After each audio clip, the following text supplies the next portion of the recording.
It's the big one, it's the Ashes. That is sublime. At such an iconic test ground, it's really exciting.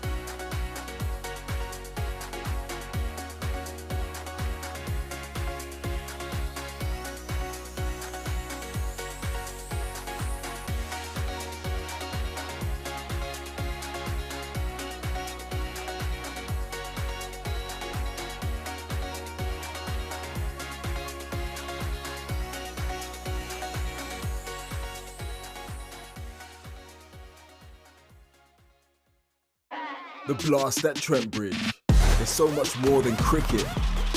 But what is it? It's not about laws. It's about high scores. Stumps uprooted. The tunes. The roars. Forget the history. We make the history. It's not about afternoon tea. That's a bit of me. So forget the jargon, follow the marching, rumbling, beating heart of a city as it crosses the bridge from the old to the bold. Because we're not gentlemen, you see. We're outlaws. The blast at Trent Bridge, more than a game.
A very good evening, everybody, and a warm welcome to Trent Bridge Live. Yes, the Vitality Blast is back here at Trent Bridge, and as you can see, I'm delighted to say I have the one and only Dane Patterson joining me for this game against the Yorkshire Vikings. Now, Dane, the toss took place a few minutes ago. Yorkshire won that toss, and they have chosen to bat, and we were both a little bit surprised about that, actually, potentially looking at their lineup. Yeah, interesting because obviously there's a bit of chill in the air, maybe a bit of moisture coming onto the wicket later tonight with the lights coming on.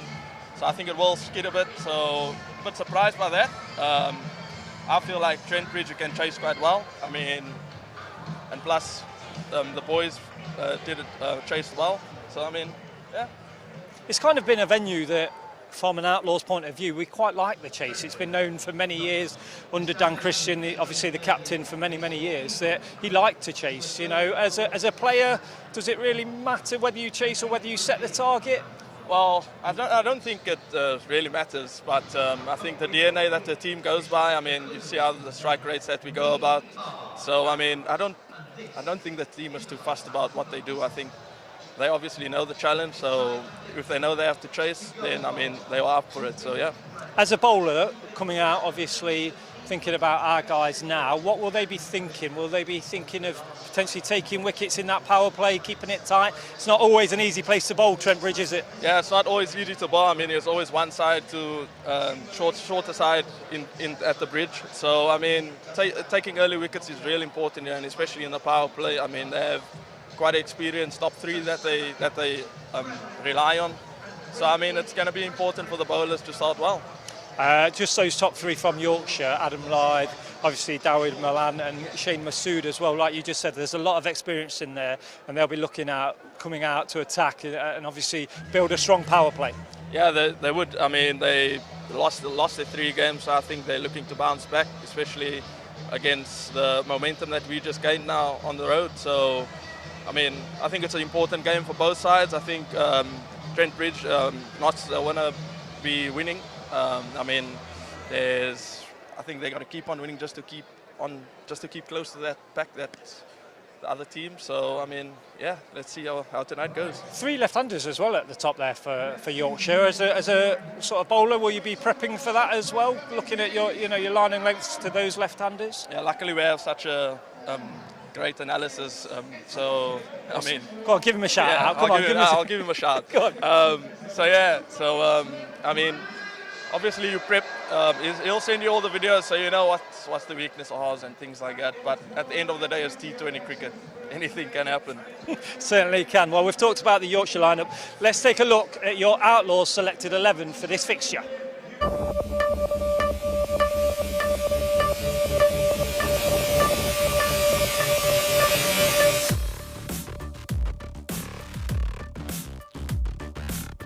Last match here at Trent Bridge, it's Joe Clark. A match-winning 65 not out yesterday against Durham. He wears number 3 this year. It is Alex Hales. He's played here as a Rocket, but now he is an Outlaw. It is Colin Munro. 50 for Matthew Montgomery last time out at Trent Bridge against Derbyshire Falcons. Number 14, it's Matthew Montgomery. He is your captain in the red ball. He's also your captain in your T20. He wears 5. It is, of course, Stephen Mullaney. He's back after injury. He takes the gloves. He wears number 3. He can also hit those boundaries with his left bat. It is Tom Moores. He's a homegrown player. He has the shirt number 45. He's played every game in the T20 so far this season. It is Lyndon James. What can you say about this man? He is Mr. Notts when it comes to T20. It's the one and only Samit Patel. The Eagle has landed. What can you say? It is Shaheen Afridi. He bowls right arm off break. It is Matt Carter. And he's on loan from Somerset. He makes his debut for the Outlaws this evening. It is Jack Brooks. That are your Outlaws selected 11 for this fixture against the Yorkshire Vikings. Okay, Dane, that was the selected 11. One change from our previous games in Jack Brooks. How important is it to keep a consistent team throughout this competition? Because the games come quick and fast. Yeah, I think consistency is key, but I mean, being on the road, 3-hour bus drive from Durham, I mean, they probably came early morning this morning and back on the park again, so I think it's just bowlers getting rotated. I think it's also a good call. We had a training session here and I could see how Jack bowled, so he's quite an intelligent bowler. He mixes his pace up and that, has a good Yorker, so yeah, wish him well tonight. Bit of nerves. I mean, he's 38, but when you make your debut for a new team in this sort of venue here, well, do you think Jack will have a few nerves, a few butterflies? Definitely. I mean, any player still that gets butterflies, I mean, still loves the game. So I mean, I'm sure he wants to do well. I'm sure he has a point to prove. So yeah, we'll see how he goes. We will indeed. Now, if we just take a look at the table very, very quickly, Dane actually mentioned it earlier. For Yorkshire, they've played.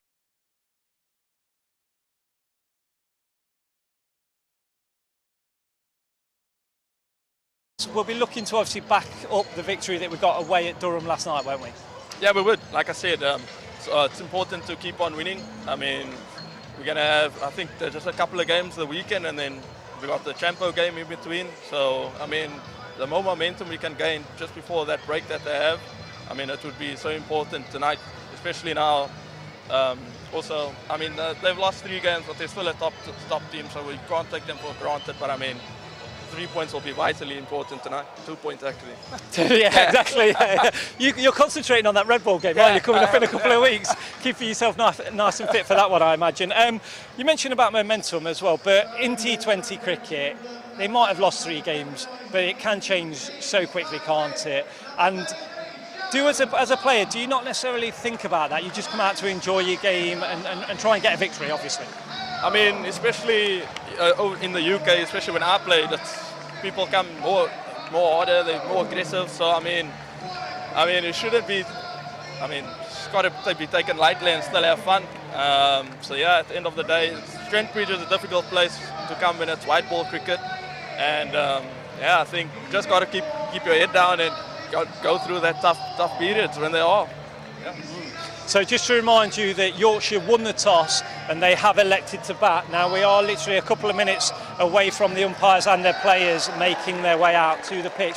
Very quickly from you, Dane, and lastly, obviously the Yorkshire batters will be coming out, those of Adam Lyth and Dawid Malan. Obviously Malan plays here for the Trent Rockets as well, he knows this venue very, very well. But fancy a freebie to take that first over, left arm?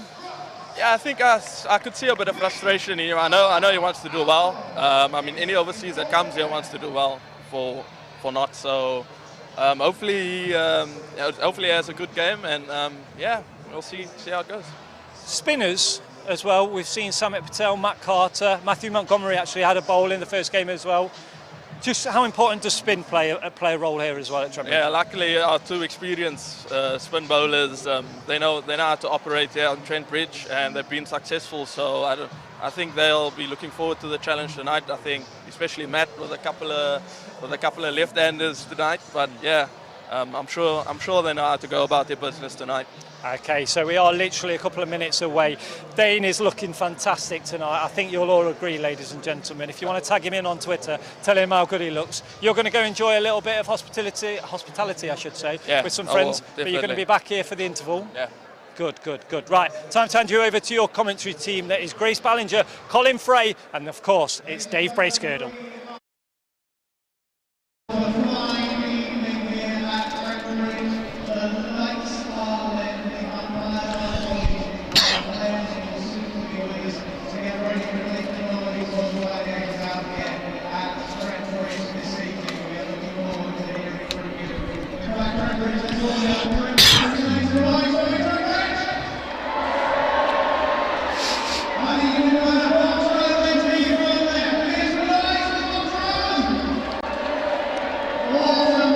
Go, mate.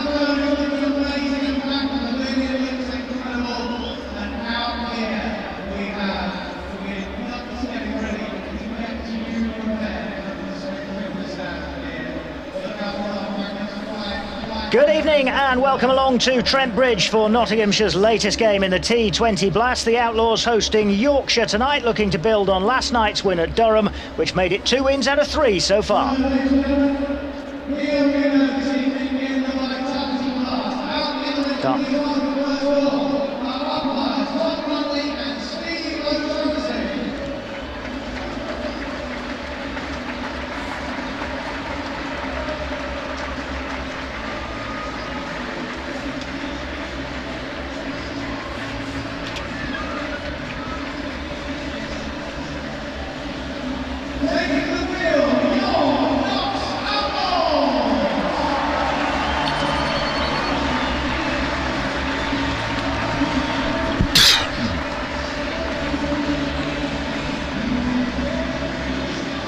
Well, tonight's opponents, Yorkshire, have played 3 and lost 3 so far, so on a cloudier than expected, cooler than expected night at Trent Bridge, Notts will be looking to inflict further misery on the Vikings and join Birmingham, Worcestershire and Lancashire at the top on 6 points in the early stages of the northern group of this T20 Blast. The Notts fielders have taken to the playing surface here at Trent Bridge because Yorkshire have won the toss and they have decided to bat. Alongside me in the commentary box tonight here at Trent Bridge, Grace and Brace. A warm welcome to the Blaze bowler Grace Ballinger, and she'll begin commentary alongside Dave Bracegirdle. Thank you very much, Colin. Good evening, everybody. Welcome to Trent Bridge as the players make their way out to the middle to get this match underway. Notts Outlaws' 4th game in just 5 days, and then they've got a little bit of respite before it all starts again on Friday, and then they've got 3 in 3 Friday, Saturday, Sunday. Colin's already told you what happened at the toss. Stephen Mullaney losing has won a couple of tosses and has opted to chase. Well, he's probably got what he wants this evening because Yorkshire won the toss and they have decided to bat first, so I'm pretty sure Notts would have elected to chase this evening anyway. Shaheen Shah Afridi is going to get things underway. There is a change to the Notts Outlaws 11. They've stuck with the same side for the first 3 matches, but it is a like for like swap in terms of on loan players. Out goes Conor McCurr, who's taken 4 wickets in his 3 matches, and he's replaced by Jack Brooks, a long association with Yorkshire, so somewhat ideal and ironic that he makes his Outlaws debut against one of his former counties. He's on loan currently from Somerset, but Jack Brooks is in the Notts side for Conor McCurr, and it will be Shaheen Shah Afridi to get us underway. A couple of England left-hand batters of the recent and not so recent past in the middle, Adam Lyth and Dawid Malan. Grace Ballinger alongside me will bid Grace a very good evening in just a second, but Afridi's already going to get us underway. Bowling to Lyth, who's had a little fish outside the off stump. It goes through to the keeper and we're underway. Grace, very, very good evening to you. You've done a few county championship games with us. This one a little bit faster pace, but it's something you're suited to because you, as Colin said, play for the Blaze, or to give them their full name, the unbeatable Blaze. Yeah, it's been a pretty good start for us, and yeah, a pretty decent one for Notts as well, and it's good to be here for the first T20 at home. There's Afridi almost setting off from the discs down below us at the Radcliffe Road end. Bowls, and Adam Lyth punches it to Matthew Montgomery at backward point. Crowd catch? I'm pretty guilty of that, you know, sometimes thinking that it's gone straight to hand and no one else appeals, and it's gone straight into the ground. Matthew Montgomery at backward point there taking it, but Adam Lyth just about playing it straight into the ground. This Yorkshire side probably better than their record looks. Played 3, lost 3 as Afridi's in again, and this will be just guided with an open face down to Samit Patel at third man, and they take a single. These are 2 dangerous players, Adam Lyth and Dawid Malan, and if either of those are still there, say 12th, 13th or 14th over, Yorkshire will have a good score on the board. Absolutely, yeah, I mean that's the key with the power play, isn't it? Trying to get the powerful destructive batters that normally open the batting out, and you know, the ball's pretty hard, there's only 2 fielders out. It can be easy for the batters to get away, but Notts have got a pretty good bowling look, so they'll be looking for early wickets. Opening with a left arm over the wicket quick. That's I think Grace would agree that's the way to go. There is Afridi Milan has taken guard, and he's just had a little fiddle outside his off stump. That is the way to go, isn't it? A left arm opening bowler. Absolutely, for the first over, yeah. And to be honest, I'm sure Freedy will love bowling at left-handers. I love bowling at left-handers, taking it away from him. And yeah, I think he's a little bit sharper than me, but yeah. I saw you on the telly the other day, and you got Deandra Dottin with an absolute beauty, and you didn't hold back in the celebrations either. Well done. Oh, you've got to, haven't you? Got to have a bit about you.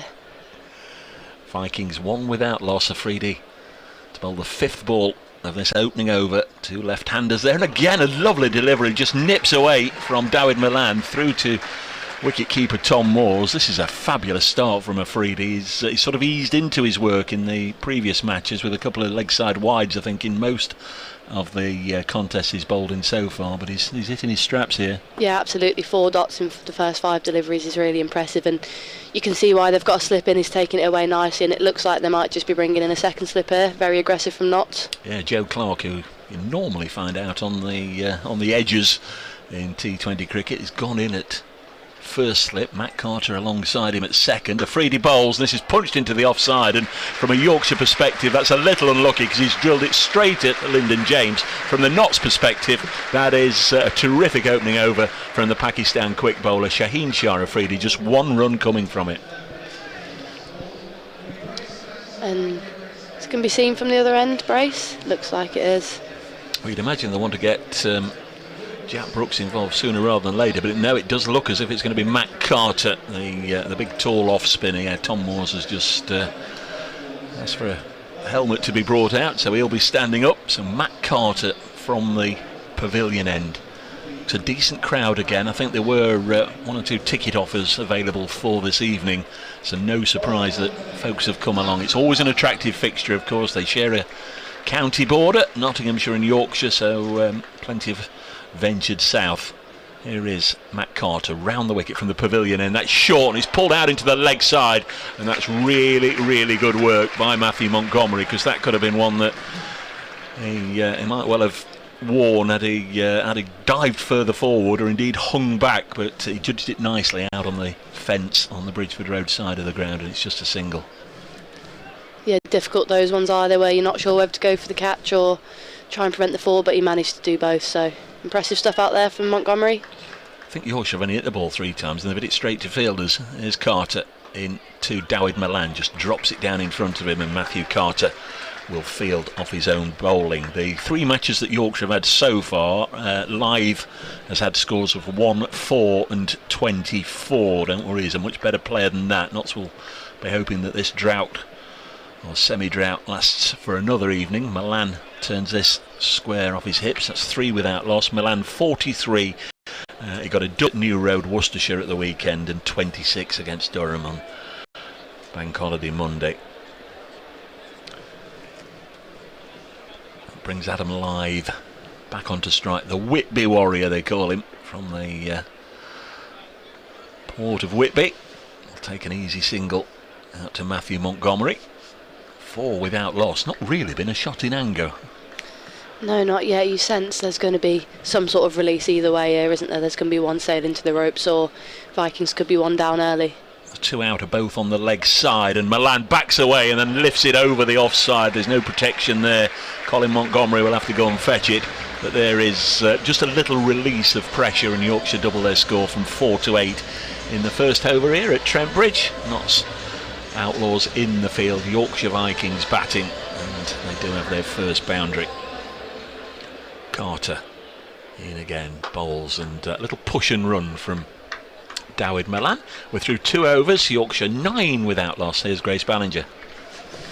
Yeah, I mean, I think Notts will certainly be happy with this start. They've managed to go for only 1 boundary in the first 2 overs, and it's no surprise to see the Pakistani overseas Afridi coming back on for a second over after only going for 1 run with 5 dot balls in the first over. That could be very important as he sets up the innings for Notts. Just quickly, you've got a game coming up very shortly here as part of a double header with the men playing against Lancashire straight after your game. So, you know, I know you've played here before at Trent Bridge, but the excitement of playing in front of a full house must be palpable. There's Shaheen Shah Afridi. He's going to be bowling to Malan, who's on 6. Worked towards mid-wicket. Alex Hales does the fielding, and they'll come back for a couple of runs. Yeah, absolutely. Trent Bridge is one of my favourite, if not my favourite ground to play, to be honest. The atmosphere is always good here for both the men's and the women's cricket, and yeah, we're on a decent run, so hopefully we'll be able to get a few in for our game. I think it starts at 11 o'clock on Sunday, before the men, as you say. Good work, Grace, getting the plug in. Afridi to Milan, who is on 8. Afridi to bolt him out the back of the hand, an LBW shout here. The umpire has a good old look at that. Our officials this evening, he said not out by the way, are I think it's Tom Lungley, looks like Tom Lungley, yeah, at this end, and Steve O'Shaughnessy at square leg. Tom Lungley, former Derbyshire seamer, O'Shaughnessy an all-rounder, predominantly for Lancashire, but also played for Worcestershire back in the day. 11 without loss. That one just going over the top, maybe? Yeah, just sense it hit him. Might hit him on the thigh pad, I think, and don't think Milan's a particularly small man, is he? He looks pretty tall from here. It's much taller than his batting partner, Adam Lythe, let's put it that way. One slip, Carter, here's Afridi in again, once more, just almost out of the back of the hand, and it's worked away onto the leg side out there. Colin Munro doing the fielding, and Yorkshire 12 without loss. Just hitting good lengths here, isn't he, Afridi? I think in T20 cricket, just the margin for error is so small, just a touch too full and you get pumped over your head, a touch too short and you're into the Smith Cooper stand. So he's been very impressive, and it'll be good to see if he can hold this length. Halfway through the third over. Hear the buzz around Trent Bridge. They'll grow into the evening as the atmosphere builds. This one's worked away behind square, and again Yorkshire have picked out the fielder. Just clipped away behind square. There is Jack Brooks, his first involvement, former teammate of course of Adam Lythe. I'm sure he's been itching to get a game here, as we have new listeners joining us all the time. A reminder that Yorkshire won the toss, opted to bat first, and are 12 without loss in the third over. Shaheen Shah Afridi so far has bowled 10 deliveries, only gone for 4 runs. He comes in and bowls, and this one just dropped on the leg side, might even have been off the pad. We'll have a little check with umpire Longley. Yes, he is going to tap his knees. That's the first extra of the evening. 13 without loss. Notts in their traditional colours of gold and green, but they've got this green sash, a diagonal sash. A little bit, I think we've described it as a bit of a cross between a Miss World contestant and the Peruvian football team. Yorkshire in light and dark blue combination.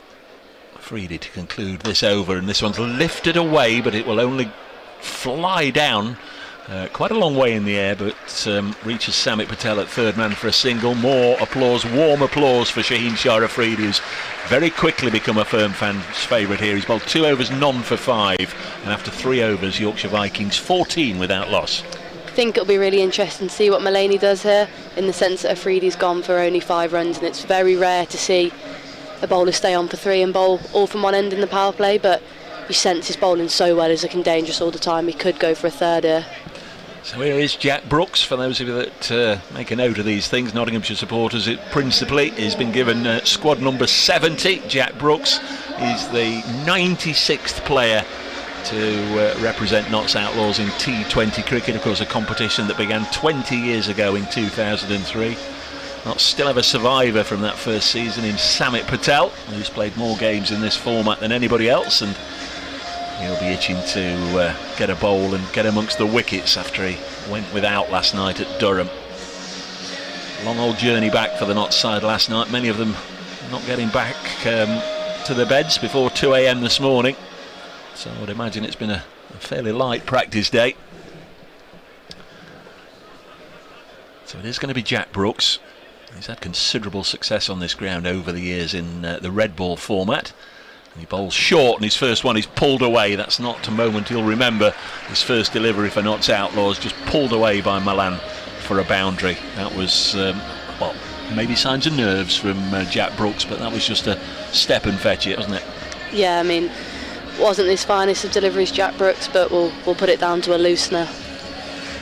Fortunately, can't really get away with those in T20 cricket, but sure he'll back on the money here. Just starting to accelerate here, Milan. Here's Brooks in to bowl to him, and he will take an easy single here, dropping it down on the leg side. 19 without loss. My favourite Jack Brooks stat, which I've only become aware of since obviously he signed for Notts this last few days.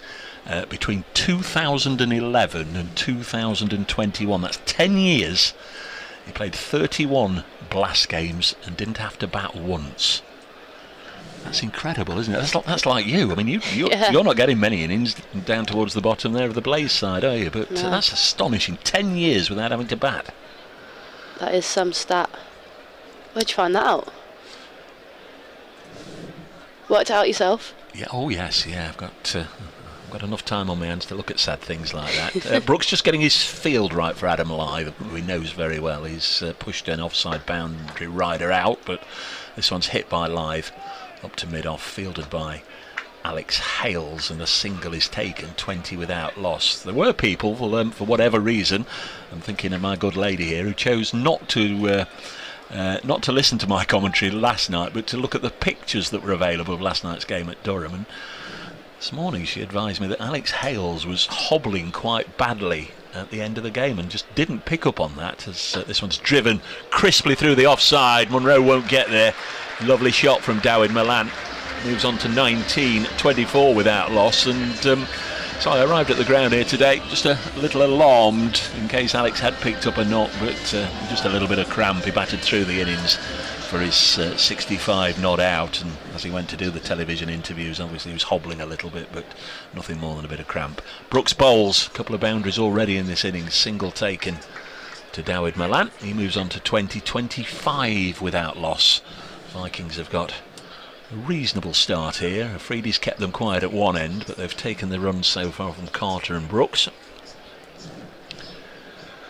Yorkshire lost in that opening weekend. A double header was played at Edgbaston. They lost to the Birmingham Bears. Lyth comes down the track. He's hit it out towards Munro, but 7 or 8 yards to Munro's left and over the rope for 6, which Colin Munro signals, indicates to the umpire. Not yet gone on the board. In fact, I don't think he has signalled it, Steve O'Shaughnessy, and now he does. It's a good, clean, crisp shot, and it was quite a harsh introduction to life as an outlaw for Jack Brooks. 6 and a couple of boundaries in that over. Yeah, just slightly shifted the momentum of the game there, hasn't it? I mean, as we said, Notts kept the pressure on, and looks like it won't be Afridi having that third over like I would have liked to see, but total change in Vikings now 31 without loss. Thinking of my game yesterday, Dave. Was it the Vipers you played yesterday? We did, yeah. And that was where? At Grace Road? At Derby, actually, at the Encore, and I must say they were fab hosts. A really good day there yesterday. It's going to be Matt Carter to bowl the 5th over. That over from Brooks went for 17. Music just, I think, has been cranked up a notch. It was this place was absolutely bouncing on Friday evening. They're now asking the DJ to turn the music off. There we go. He has managed to do that. It's been a little bit more subdued and low key this evening thus far, as Matt Carter bowls his 2nd over, the 5th of the innings. Notts have had the wood over Yorkshire in recent times. In fact, they've won the last 6 meetings here. As Carter bowls again, single taken by Malan, drops it down in front of him.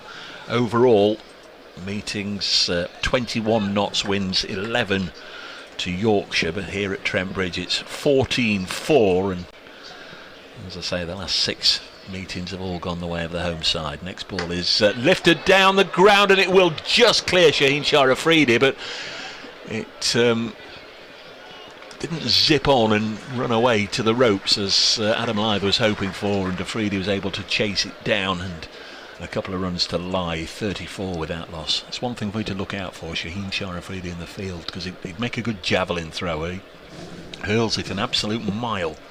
As Carter bowls again, and that's a swish and a miss from Adam Lyth. Good work from Tom Moores, who whipped off a bail.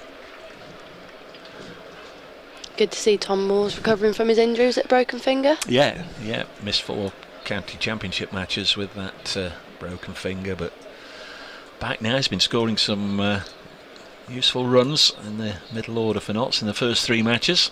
Carter in again. bowls, and once again an almighty mow from Adam Lythe, who just bottom edges it to Jack Brooks at short fine. Lythe 12 from 12. This is an un-Adam Lythe-like start. Milan's gone down to have a word with him, and what's he saying, Grace? Just ease yourself into it. Just help yourself to a single on the leg side, because there's one there anyway. Just looks slightly restless, doesn't he, Lythe? Trying to find the city centre. Carter bowls to him, and well, let's just push this back to the bowler. Well bowled, Matt Carter. That is terrific stuff from Matt Carter in that over. Just 3 from it. 34 without loss after 5 overs. I think both sides will take something from what we've seen so far. Yorkshire've still got their openers there, both very capable players, capable of taking down any attack, but Notts will be relatively pleased that they've kept them fairly quiet so far. Let's see if that's how this continues over the next 5 overs as Colin Frey picks up commentary. Thank you, Dave. Yeah, Yorkshire coming back very well over the last couple of overs after a very good start from Notts. Jack Brooks is going to continue though from the pavilion end, and he's in now to bowl to Milan, who's pulled him away for 6. Behind square leg, deep backward square sort of area, and Milan, Grace, is getting going here. Yeah, it's a pretty bold captaincy choice by Mulaney. Keeping Jack Brooks on, I mean, he's a very experienced player with doubtless talent, but I suppose you want your captain to back your bowlers, and that's what he's done. But will it be a mistake from Stephen Mulaney? Last over of the power play as Brooks is in again, and this one's played out onto the offside. Backward point, Shaheen Sharafridi does the fielding, and it's just a single, so Milan moves on to 28. Lythe has 12. Yorkshire 41 without loss under cloudy skies at Trent Bridge, with the floodlights shining down brightly. Here's Brooks again, and Lythe has skied this. That's gone miles up in the air, and Carter's waiting underneath it, and barely had to move and takes the catch, and Notts have their first wicket. Lythe wanting to get on with it, wanting to try and take on Brooks, and just got top edge on it. That went miles up in the air, and Carter, although he didn't have to move very far, and they're coming down from that height, you have an awful long time to think about it, but he took it well, took it cleanly, and Yorkshire lose their first wicket, 41 for 1.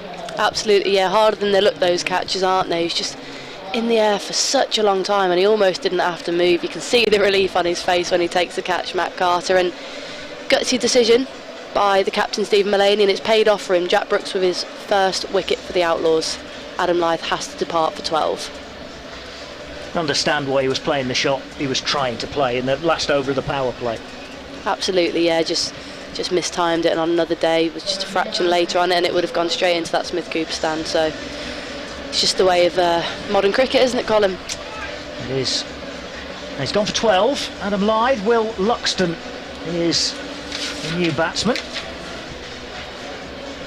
to join Dawid Malan, who is on 28. And Brooks will continue from the pavilion end. Luxton, 20 years of age, making his Yorkshire debut from Keighley. And he's going to prepare to face his first ball from Jack Brooks. And he has a swing and a miss, and it goes through to Tom Morse. Yeah, slightly nervous start that from Luxton, just got a little bit caught in the crease there, not a lot of foot movement, but I suppose you would be nervous, age 20, debuting. Pretty decent crowd in here at Trent Bridge. Yeah, big stage in T20.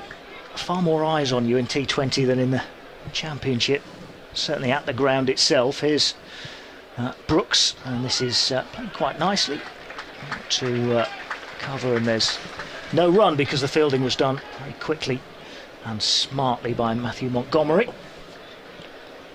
But it's a big moment for anybody making their county debut in whatever format it is.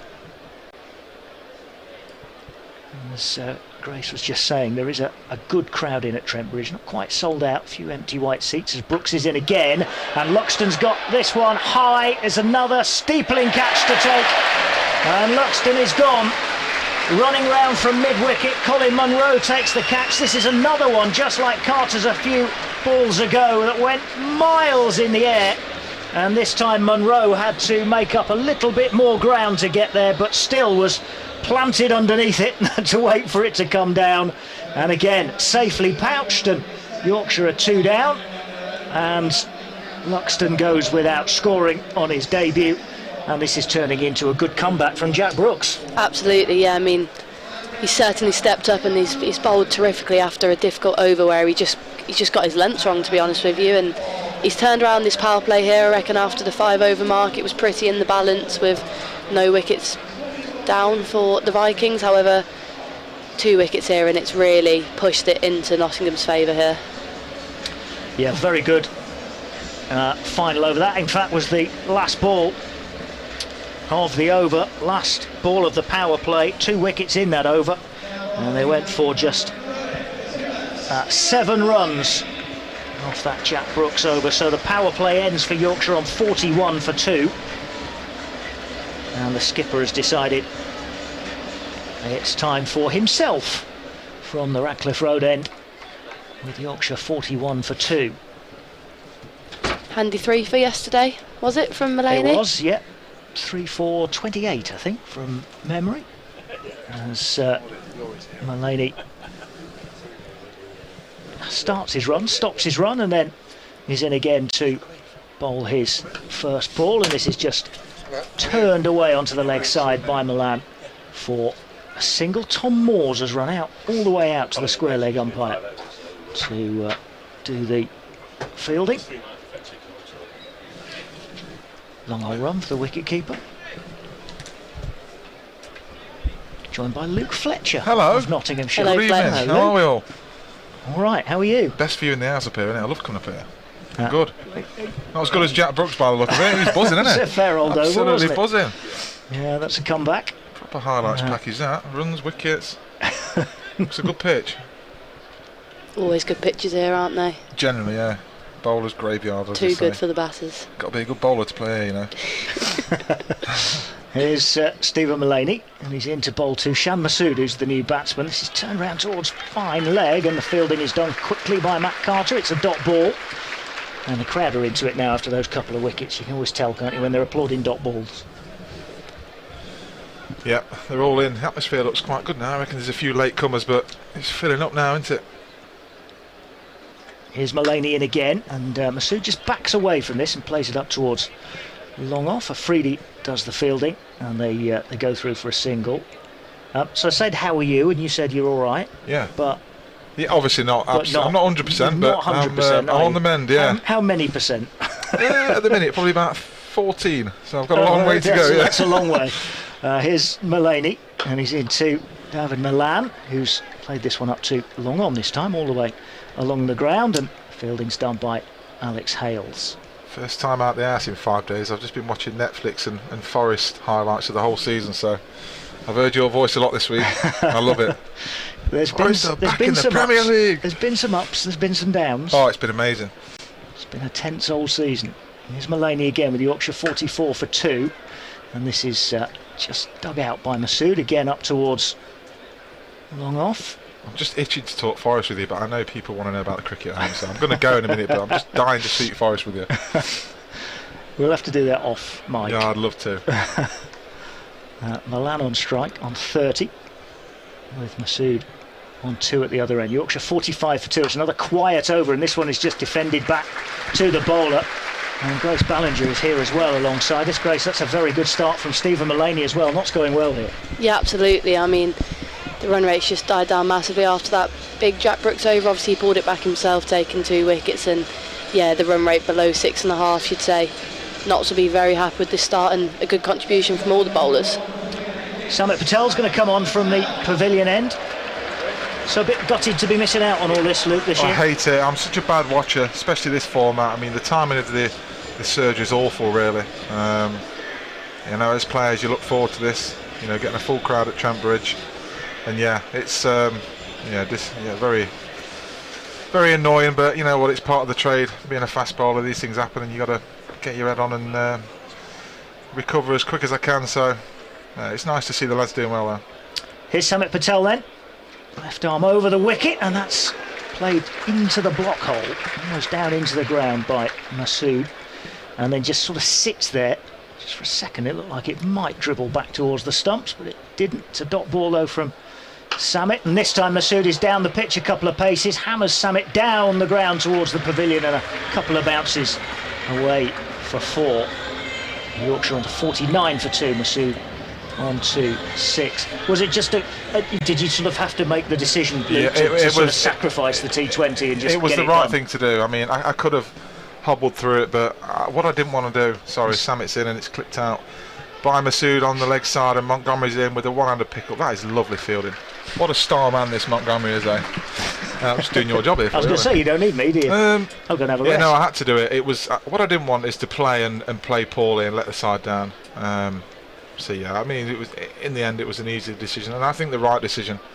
So yeah, as you say, it is one of those things, isn't it? As a fast bowler. Here's Samit Patel, and this is turned off his toes by Milan. Out on the onside, behind square, and they trot through for a single. 51 for 2. Shan Masood back on strike. Patel into him. This is well pitched up and dug out of the block hole.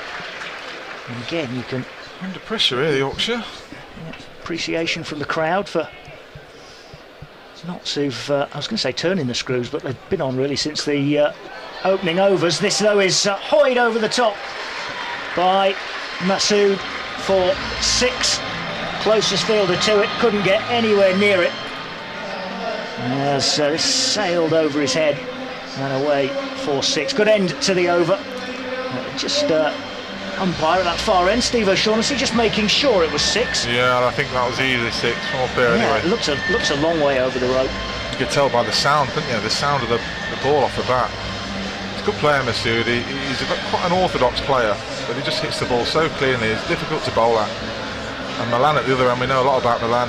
Obviously played with him at the Trent Rockets, and I think that's the best form he's been in. So this is it's a big partnership for Yorkshire, but I think Notts have got a pretty good hold on this game so far. 57 for 2. Stephen Mullaney into bowl 2. Milan, oh, that's big, that's huge. That is over mid-wicket and away into the Fox Road stand for 6. Milan picking up where Masood left off in the previous over. Deposit it over the opposite boundary, but the same position, if you like, cricketing wise. For Yorkshire to post a good total here, these two need to do the bulk of the work. I don't think there's, without any disrespect, you know, there's not too many left as good as these two. These two are going to have to get the biggest partnership for me. Here's Mullaney in again, and this is played out onto the onside, fielded in the covers by Lyndon James. I think it's the first time we've mentioned him tonight. Just a single, 64 for 2. It's a good point Luke makes, Grace, isn't it? That they not kind of need one of these out, you'd think. Here's Mullaney once again, and this is slapped away by Masood onto the offside. Running around from long off is Shaheen Sharafridi. It's a good piece of fielding. Yeah, I mean, I think Notts will be relatively happy with where things are at the moment. The run rate's still under 8. It's pretty contained stuff, but as you say, either of these could get away and it could be pretty dangerous, but at the same time they're going to need someone to bat with them, so one wicket could really change things. 65 for 2 as Mullaney is in once again, and Milan sort of waits this one, waits for it to come onto him, plays it off the back foot.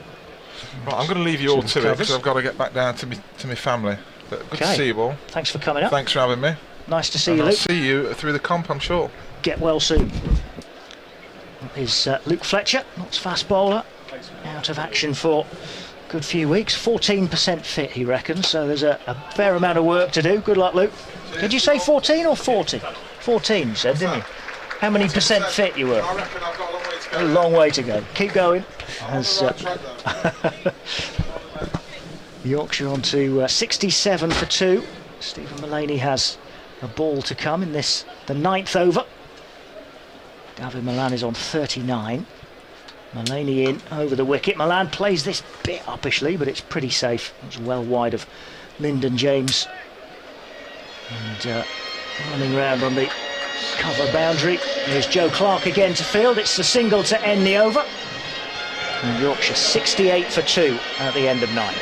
Tell you what, that's a pretty pessimistic number from Luke Fletcher, isn't it? 14. It's also very specific. It's very specific. He came in, I thought he looked pretty high spirited, and then he came out with 14%. I thought, oh dear.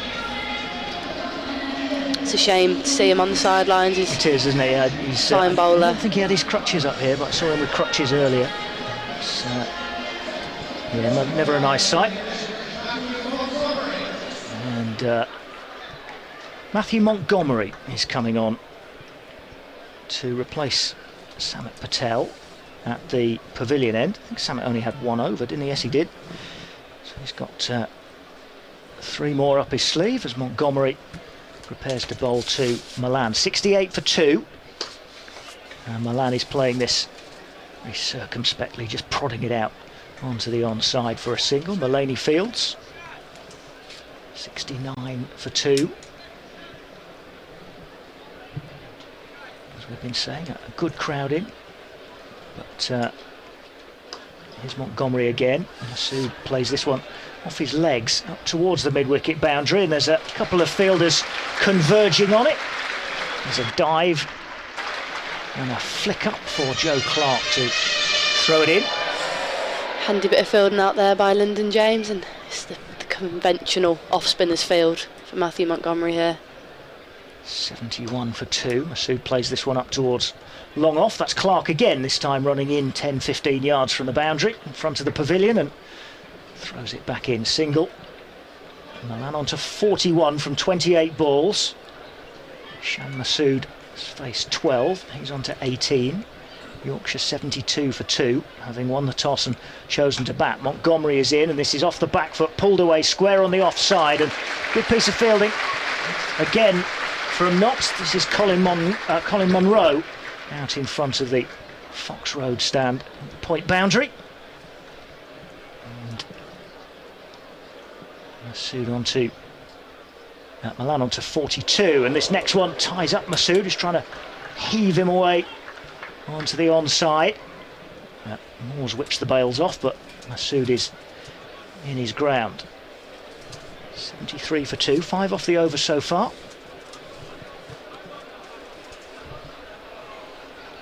And this is the last ball of it. See if Matthew Montgomery can get out of it. And again, that's the shot from Masood out towards the mid-wicket boundary, and Lyndon James sees it roll into his hands this time, so it's just a single for Shan Masood. Halfway stage of the Yorkshire innings, Masood 19, Malan 42, and Yorkshire, after 10 overs, are 74 for 2. There'll be a word from Grace Ballinger, and then commentary will continue here on BBC Radio Nottingham from Dave Bracegirdle. Yeah, it was a very handy over by Matt Montgomery. He's been brilliant for Notts this year with both bat and ball, and you just sense that they're a little bit under par here at the halfway stage, Yorkshire, but maybe a big innings from Malan could really turn the tide. Off spin from both ends then. Matt Carter bowls to the left-handed Masood, who forces this one through deepish mid-wicket for 4. It was just dragged down short from Matt Carter, as he's often prone to do the first ball of a spell. He very often drops one in halfway down, and Masood was all over that.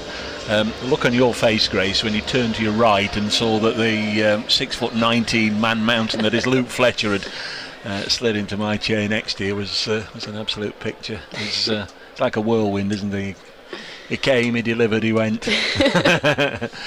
Carter round the wicket, bowls, and driven into the offside, and Lyndon James does the fielding. I've not yet grilled him actually over the operation, and did he go through all the the various bits and pieces that they do when they, presumably they gave him an anaesthetic, full anaesthetic, I don't know, but been interesting. They kept him quiet for a bit anyway, as this one's hit down the ground by Masood for a single, fielded by Hales. 79 for 2. One of the better blokes around, isn't he, Luke Fletcher? he's always up for a chat when see him about in the winter. He is having a testimonial year, events coming thick and fast. If he's one of your favourite players, you can I'm sure log on and get all the relevant information and attend one of his forthcoming charity events. 80 for 2 now as Dawid Malan, with more than half the runs, moves on to 43, just dabbing this down on the offside. Carter in his third over, none for 17. Next one's driven into the offside. Oh, and Lyndon James has taken his eye off the ball, a misfield there, and they will, I think, have just pushed it and hoped to get home for 1, and in the end they got an easy 2 with Lyndon James right on the 30-yard discs misfielding. I think it might be Nott's first misfield. Actually, they've been pretty impressive thus far. Carter. Balls to Masood, former Derbyshire skipper, of course. Didn't get too many last year, if memory serves. His visits with Derbyshire, gets a single here. He'll keep strike. So that's 11 overs gone and 83 for 2. Just livening up slightly, you sense, Fletch, the crowd. Got to be looking, you'd imagine topside of 180, Grace, aren't you? Yeah, I reckon so. Only 2 wickets down. That's what they'll be pushing for with two set batters in here, both striking at well above what, 125. I don't think sort of over exaggerating it to say that probably the most expensive bowler, the runs they've taken and the easiest they've found was Jack Brooks, yet he's got both wickets. This one from Matthew Montgomery down the leg side. Masood had a swish at it, missed it, went through to the keeper, just pulled his figures back with those 2 wickets in 3 balls, didn't he, at the end of his second over. Up until then he'd gone around the park. Montgomery bowls, and this one has gone out of the park. Big blow by Shan Masood, away on the leg side. The ball clatters one bounce into the railing in front of the William Clark stand, away to our right. Tom Moore's the wicket-keeper, has obviously spotted something because he's raced down to the far end to have a word with young Montgomery. It's 89 for 2. You just wonder when we'll be seeing Alfredi back into the attack here. Dave, will he be saving him for the death, or inarguably the best bowler today, will he be trying to take a wicket now? A couple of matches he's bowled 18 and 20, and last night he bowled over 17 and 19. Another one out into the leg side, that's just going to fall in front of Lyndon James. And they take a single, just needed, from the Notts perspective, just a little bit more on that from Masood, and it would have just sailed comfortably into the hands of Lyndon James. It fell about 8 feet in front of him. Montgomery round the wicket. The 2 off-spinners bowling because 2 left-handers are at the crease. This one's just pushed on the leg side. Montgomery, 23 years of age, does the fielding of his own bowling. 91 for 2. They're applauding. It must be the 50 partnership. It is indeed. From 34 balls, and Shan Masood has made 34 of them. This one is hit into the leg side and should be absolutely meat and drink for Lyndon James. And a wicket, an important wicket for Notts there. Matthew Montgomery gets rid of Shan Masood for 34. He absolutely picked out his fielder. Lyndon James just didn't have to move a muscle, and that misfield of the previous over long forgotten. 91 for 3. Masood out for 34. Yeah, that could be a pretty big wicket for Notts, you sense, and you also sense that might have been what wicket-keeper Tom Moores went to speak to Matthew Montgomery about. There was a big celebration from Tom Moores. He almost ran down the wicket like he'd taken the wicket himself. So what, bowl one so you can get a catch at deep mid-wicket?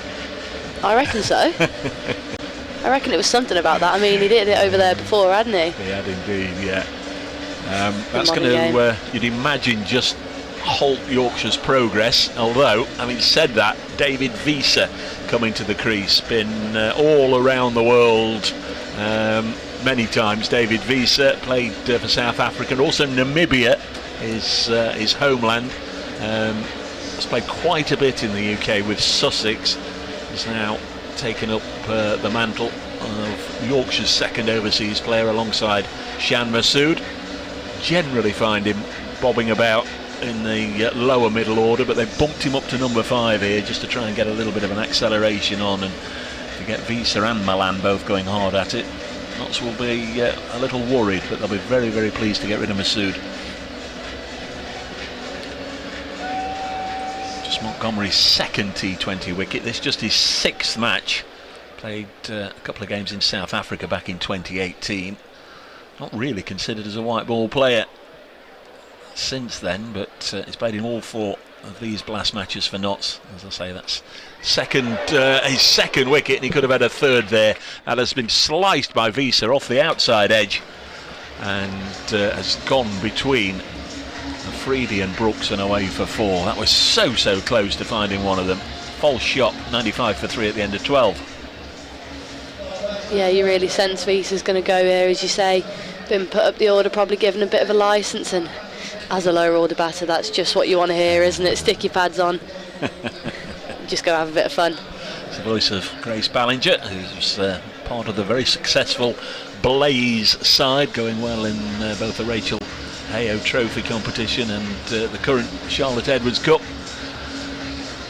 Lots of wickets this year, lots of celebrations as well that we're seeing. You're becoming a little bit of a social media phenomenon with those celebrations. I was just happy I bowled a good ball, to be honest. It's going to be Lyndon James to bowl the next over, the 13th.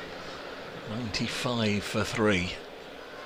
Visa and Milan at the crease. Still some very decent players to come. Johnny Tattersall, a wicket-keeper batter. There is Lyndon James then to Milan, who drives through or into the offside, and Joe Clark will do the fielding. 96 for 3. Tattersall may come next. Jordan Thompson's a punchy middle order hitter. Matthew Revis, Ben Mike, who of course has Trent Bridge links. His dad Greg used to play for Notts in the 80s and 90s. And as we get lower down the order, Dominic Bess. It's not that long ago that Dominic Bess was playing Test cricket for England, is it? And Jaffa Chauhan, the young leggy. 96 for 3. James to Visa. Down the leg side and wide, called. Is that the first of the evening? We've not had too many. That. Yeah, first wide or no ball. I think there's been one leg by, but maybe 1 or 2. Yep, 2 extras on the scoreboard. Little lapse in discipline. Really, you don't want to bowl any more than 6 in an over, do you? Not off that long run that Lyndon James has got. T20 Blast North Group game here at Trent Bridge. Notts Outlaws versus Yorkshire Vikings. Next ball cut to backward point. Matt Carter will gratefully hang on to the ball, and there's no run there. 5 times in the series of games between Notts and Yorkshire, Notts have rattled up more than 200. 4 of them here at Trent Bridge. The most was 222 for 5. That was back in 2017, and they got there with a little bit of help from Alex Hales, who scored a fine century. Lyndon James bowls again, pulled out to leg, but again he's picked out the fielder. Joe Clark once more at deep mid-wicket, and just a single. 98 for 3. Halfway through the 13th over.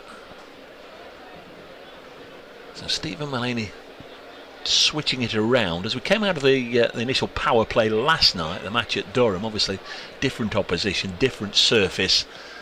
Stephen Mullaney brought himself on and bowled his 4 overs straight through.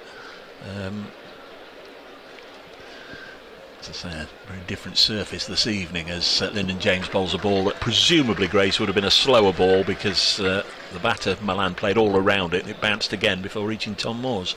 Yeah, it looks like he's just bowling a few cutters here. Lyndon James trying to get hit out to his sweepers, maybe playing a bit of a run conserving role, just running his fingers over the ball, so it seems.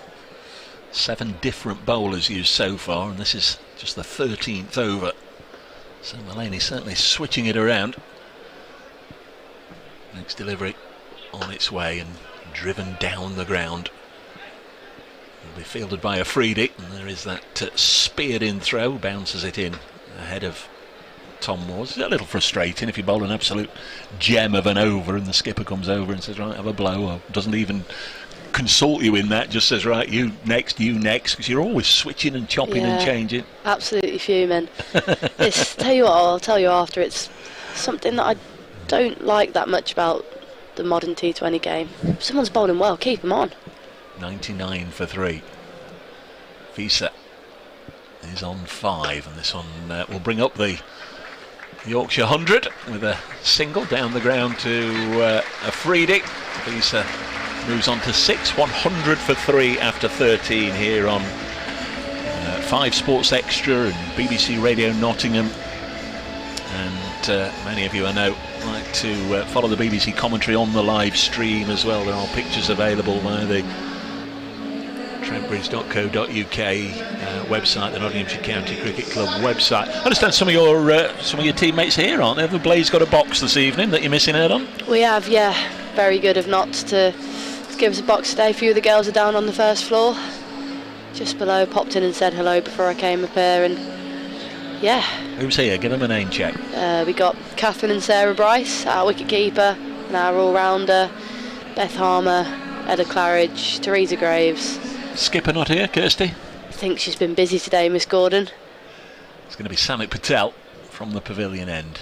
Bowls to the right-handed Visa. I'm sure this pair will have come into direct contact somewhere around the world. Samit Patel and David Visa, if there's a T20 franchise tournament going on in Bangladesh or Sri Lanka or India or Pakistan or Australia or New Zealand or South Africa or Zimbabwe or West Indies, Samit Patel and David Visa will be playing in it. I can guarantee that.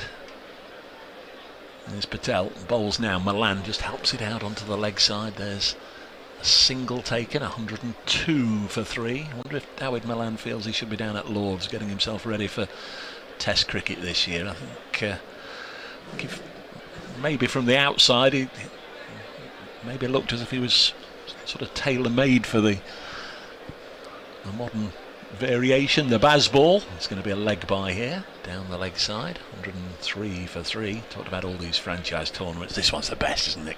This one's the best. The first, the original, the best.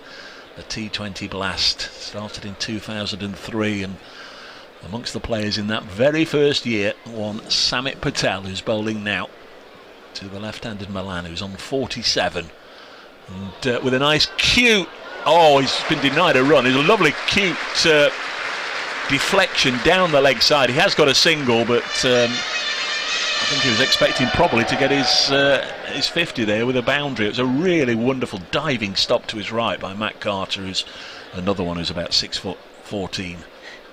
Huge giant of a man, and a brilliant stop. Here's Patel into Visa, and he's hit it in the same direction to Carter, and this time misses it. Well, the good and the bad of Matthew Carter summed up there within about 25 seconds. An absolutely brilliant diving stop that saved 3 runs. They got 1, but it should have been a boundary. And then the next one, well, it shouldn't have been any at all, and he took his eye off it, went straight through his legs, nutmegged him for 4. It's just the nature of cricket, that, isn't it? The first one really was an impressive stop. Samit will be fuming. He's in again. Bowls. Oh, now he's bowled a wide. Always something happens after a drop or a misfield, and it's usually not very good for the bowler. 109 for 3. And there are 6 overs and 1 ball left in the innings as Patel bowls again, driven down the ground high. Should be an opportunity, and that's been gobbled up. And Samit Patel has got his 200th T20 Blast wicket for Notts Outlaws. Many congratulations to Samit Patel. Danny Briggs is the only other player to reach that landmark. He's still going. Samit's only 10 wickets behind him. But his 200th wicket is David Visa, caught by Joe Clark. And the celebrations, I think, from Patel indicate that maybe he was well aware of that statistic. Samit's usually all over stats like that. And 21 years of T20 cricket in this country, Samit Patel has become only the second to reach 200 wickets. Well, I think the celebration was totally fair. That's a brilliant achievement, and a big wicket for Notts as well. Hats off to Samit Patel. He's just been taking wickets for Notts for so many years, nearly as long as I've been alive, which I'm sure that wouldn't be a great stat for him to hear, but really, really impressive stuff.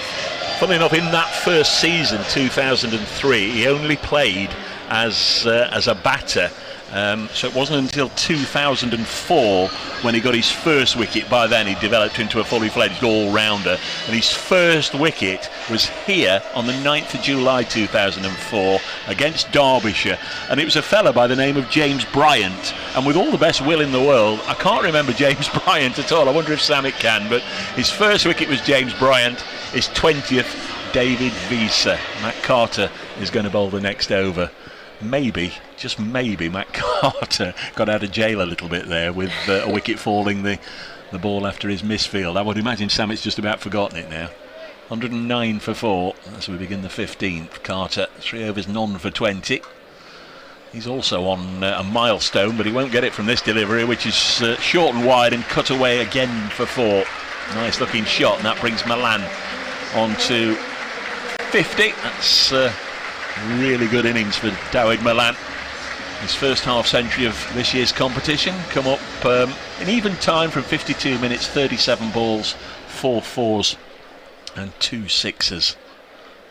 Next ball just helped onto the leg side, and a single. Should really be no excuse for the misfield, because it's, I know you've been down there, you played down there, it's like a bowling green, isn't it? It's not like your village green where you might get something just to bobble or bump or cause you to misfield. It's absolutely flat as a snooker table. It is. We're pretty lucky these days with the pitches and the outfields, the groundsmen are producing, and Trent Bridge certainly one of the better ones. Generally, the only time you see a bobble is if it hits one of the fielding discs, bizarrely. Carter bowls, and the new arrival is Matthew Revis. Forces this into the offside, no run. Revis has had a bat in all 3 of Yorkshire's games so far, scores of 10, 42 and 14. So into double figures each time. 115 for 4. Malan is on 53. Looks to unload. Now then, has he got hold of this? Hales right on the boundary. Can't pour it back. And it's gone for 6. You can see what Alex Hales was, initially he was obviously looking to try and take the catch, and then he realised it was going to be one of those that was just going to be impossible to catch and remain inside the field of play. So he leapt high with his arm behind him up in the air, just trying to pour it back into the field of play, but couldn't, and it's 6. Next ball hit back to Carter, another superb stop. Getting a real mix and match here from Matt Carter with the fielding. 121 for 4. Milan's gone quickly to 59. He's now gone to 60 by punching this through long on out to Hales.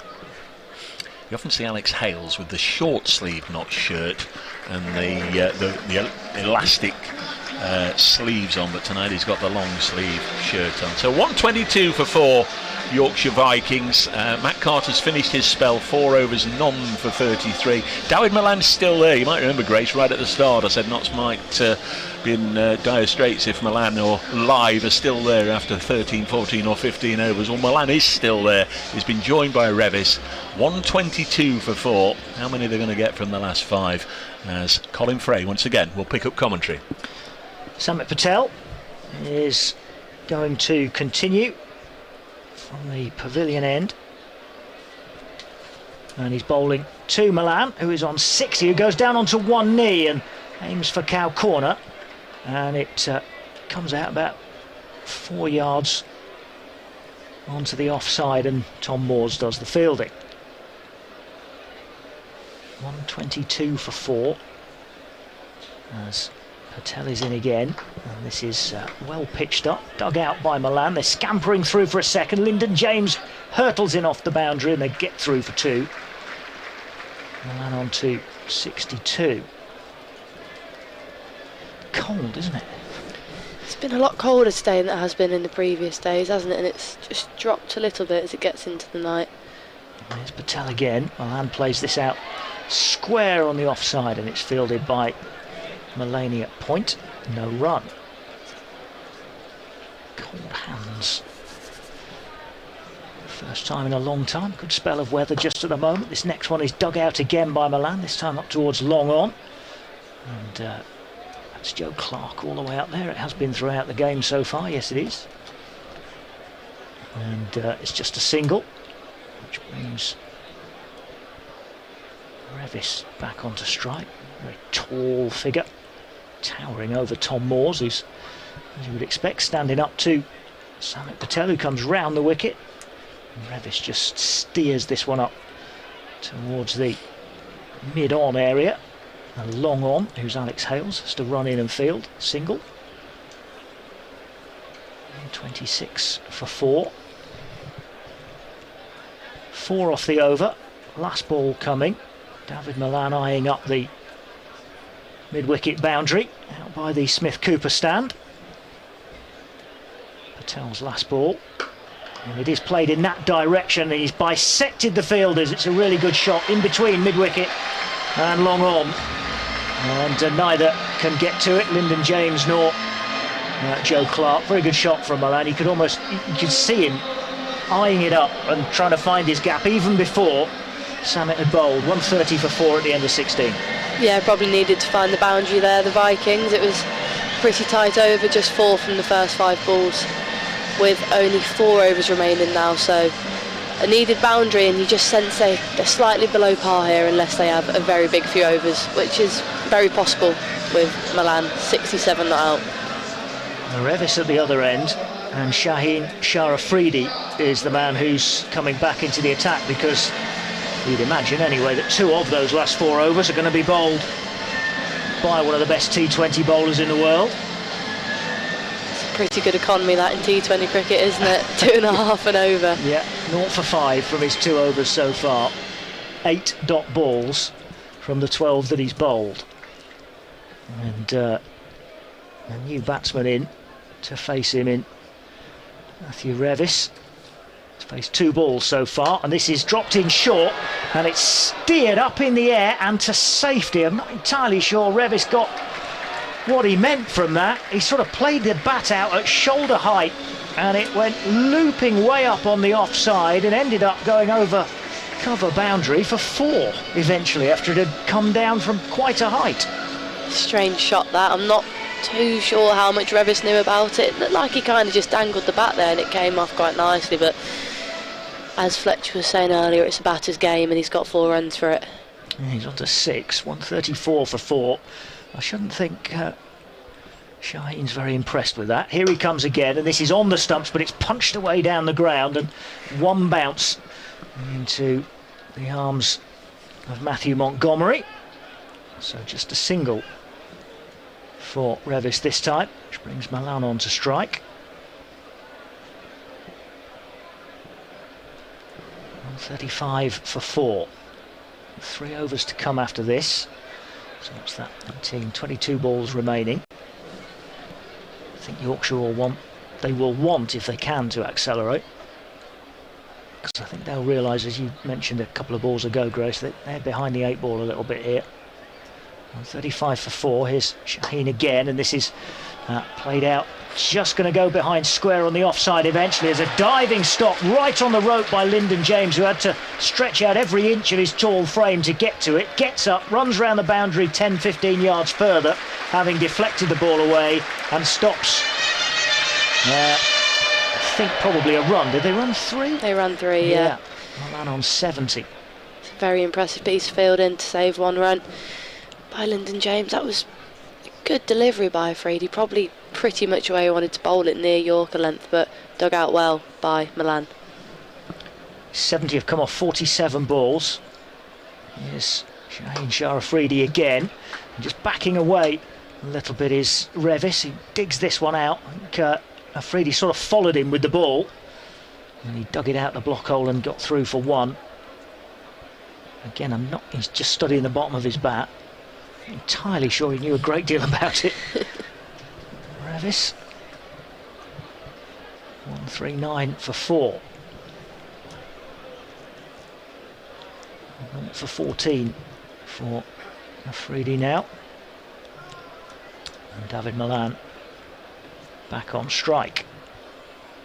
Here's Afridi over the wicket. Milan tries to pull him round onto the onside. It's ended up going towards long on. Hales is quickly in. They've gone for 2, and Hales goes for the non-striker, for the wicket-keeper's end. And they get home just about. Had to be quick. Hales was very quickly in off the boundary rope. 21 for 4.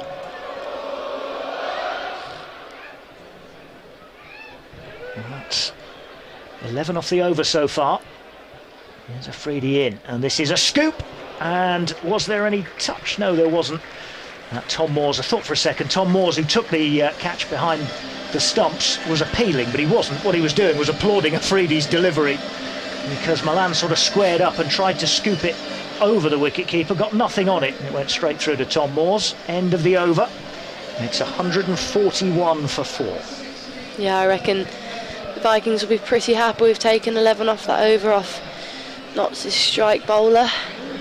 Brings them up into a slightly more respectable total as they look to push. I reckon this over is the most expensive, also the highest wicket taken of the day, Jack Brooks. They're going to have to take him on here, aren't they, Colin, you sense? I think so, yes. He went for 17, didn't he, in the 4th over of the day. But he came back, as you say, in the 6th over and got his next over, got 2 wickets in that over, which went for just 4. I beg your pardon, 7. And that was the 6th over. That was the last over of the power play when Yorkshire again were looking to take him on. But you're right, they may well do here. 2 for 24. Just having a look at the field. Revis is the batsman on strike. Bringing Samit Patel up inside the circle. Just behind square leg. Got 3 outside the circle on the offside. And 1 at mid wicket and long on. And this is bowled outside the off stump by Brooks and dug out again. It was a good length delivery. And it's dug out. Again, he looks at the toe end of his bat. Does Brooks? Does Revis? Got a single for it up to Alex Hales. Yeah, they've executed their death plans pretty well so far. I mean, pretty much every Yorker's been bang on. We saw Lyndon James bowl what was effectively a death plan in the middle overs to conserve, and he executed as well. So it's been a pretty impressive general bowling performance from the Outlaws. Brooks into Milan, who's on 72, and he's got an edge on this. It's gone miles in the air, and it's going to run away from the 2 chasing fielders for 4. He gave it everything in the swing, and he edged it, and it went over beyond the fielders, up inside the circle in the 3rd man area. Carter and Samit Patel both giving chase, but couldn't get there. That's the risk you take, bowling seamers with both fine and 3rd up at the death. I mean, if they're going to swing, if they catch anything of it, if they're swinging hard enough, it will race away for 4 inevitably. In comes Brooks again to Milan, and this is banged straight back over the bowler's head for a 1 bounce 4 into the pavilion. David Milan has very much got his eye in here, and he, as we've been saying, will know that Yorkshire needs some runs over these last few overs. And they've got up to the 150 mark now, with Milan moving on to 80. 2.5 overs to go. Brooks a little bit under pressure here from David Milan, halfway through the 18th over. In he comes again. That's a good response. There's an appeal for LBW by Tom Moores behind the stumps. It's squirted out onto the wrong side. And they've gone through for single. Did he get some bat on it? I didn't see the umpire make a signal. I don't think it was a leg by, was it? He must have done, because I was thinking I'd be going up for that, and Brooks showed absolutely no interest, so it must have been a decent bit of bat on it. Revis taking stance here, well outside the off stump, and he's hoyed this miles in the air. Alex Hales running underneath it, takes the catch. Revis is gone. Brooks gets his 3rd wicket, celebrates with clenched fists above his head, and the yellow and green flags, the gold and green flags, are waving again. Yorkshire lose their 5th wicket, and Brooks gets his 3rd, and Revis is gone for 9. 151 for 5. Pretty good short innings by Revis. Did what needed to be done at the latter stages of the game, but another good wicket, and another one for Jack Brooks, who, whilst being the most expensive of the Notts bowlers, has picked up a few wickets here and probably more the runs being saved there. When it first got hit, looked like it could have been sailing over the ropes, but not to be pleased and just relieve a little bit of the pressure off Jack Brooks, and brings Jordan Thompson, a clean striker of the ball, and I've seen him score a fair few runs. Jordan Thompson, he could cause some damage here to the Outlaws. This could be a good foil, couldn't he, for Milan at the other end. 151 for 5, 2 overs, 1 ball to come. On BBC Radio Nottingham, it's coverage of T20 cricket from a chilly Trent Bridge tonight. Crowd is very good again. Pavilion almost full, 1 or 2 empty white seats. The Hound Road stand opposite us at the far end, next to the pavilion, is probably about the fullest. Fewest amount of empty white seats in that one. Here's Brooks then, into the new batsman Thompson, who's playing this one up towards long off, and Clark runs in and fields. And they get a single, and that is the end of the over. 152 for 5. Again, Brooks, earlier in the night we saw him punished, and then he came back with a couple of wickets in the 6th over. And here, within the space of that over, his 3rd, he was getting some hammer from Milan, and he responded by getting a wicket of Revis. He's been bouncing back pretty well, as he's saying. I suppose that's what comes with the experience of Jack Brooks. Manages to stay calm under pressure. A younger player might get flustered, end up, you know, bowling another shorter one under pressure, but he's came back every time, and with Afridi at the other end keeping the pressure on, it's working out well for the Outlaws. 152 for 5. Yorkshire having won the toss and decided to bat earlier tonight. And they have 12 balls remaining. Jordan Thompson is going to face the first of those as Shaheen Shah Afridi comes in from the Radcliffe Road end, and that's gone pulled high in the sky, and again there's a man underneath it for Knox, and again the catch is taken, and it is Matt Carter who gets another catch for Knox. It's another one of those steepling, towering catches that's in the air for a long time, and Afridi gets his wicket, and Yorkshire 6 down, 152 for 6. Thompson out swinging, as you'd have expected at this stage. He goes for 1. Yeah, that's again very good death bowling by Afridi. He's really executed those Yorkers and that wide on the offside. Jordan Thompson does all he can really to try and get under it and take it out onto the leg side, but it's just perfectly executed, and another catch more difficult than it looks than Matt Carter. Another one goes into hand. They've been impressive today, with the exception of a couple of missed fields, knots in the field, and they've taken all the chances, and it brings Ben Mike, moved from Leicester to Yorkshire this year, into bat. Yeah, some of those catches, I think that's 4 now, maybe 5, maybe all 5, I think 4 certainly, have been really high. They've gone miles in the air. They've gone a lot further up than they have away from the square. And all 4 have been very safely pouched. They're horrid, those high ones. You've just got so much time to think whilst it's coming down, and you don't even have to move. I'd rather be running for it and having to put the dive out. It looks spectacular. Yeah. The process. Well, if you catch it. Yeah. 152 for 6. First wicket then for Shaheen Shah Afridi. Ben Mike to face. He comes round the wicket. It's driven straight back down the ground. Almost hits the stumps at the non-striker's end. And running round the boundary is Montgomery to field. And they've gone for 2, which will keep Ben Mike with the straight. He's the latest to have a look at his bat. Just inspect it, make sure it's not cracked. But it is okay. It's 154 for 6.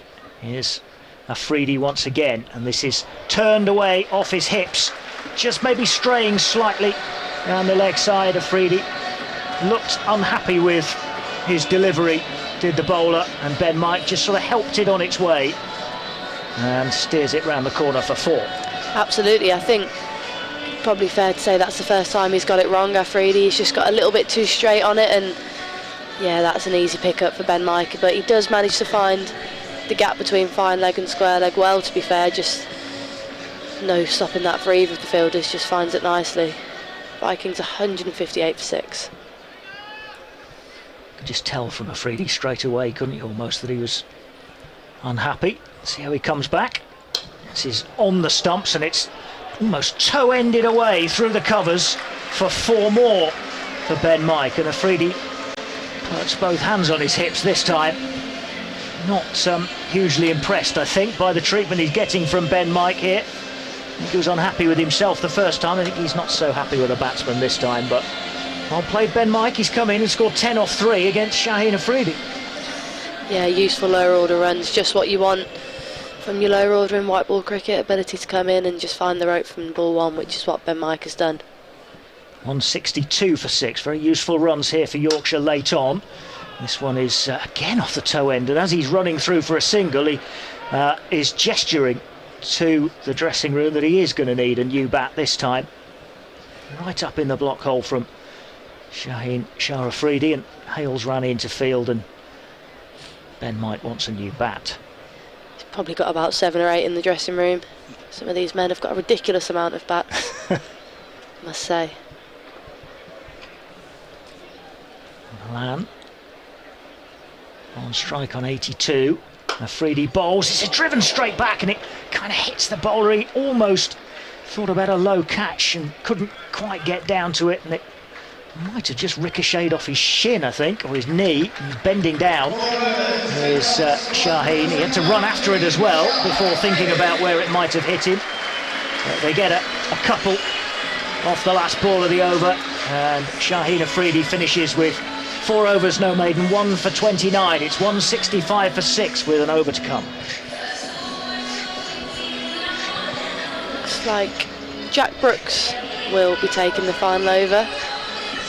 Vikings will be looking to get up to around that 180 mark, which is probably par, to be honest, and something they'll be happy with from the position they're at the halfway stage. But I also expect Notts will be pretty confident in chasing that down with the line that they've got, Colin.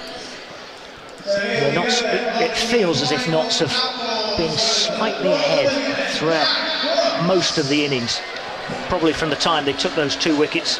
Jack Brooks took those 2 wickets in the final power play over, but even before then, right from the start, they were 14 off the first 3 overs, so I think we'll always feel they've been slightly ahead of the game. But Ben Mike has been hitting it hard, and Malan certainly has, and Mike again digs this one out just outside the off stump, and it chips over the top of Mullaney at point and goes in between the 2 fielders for 4.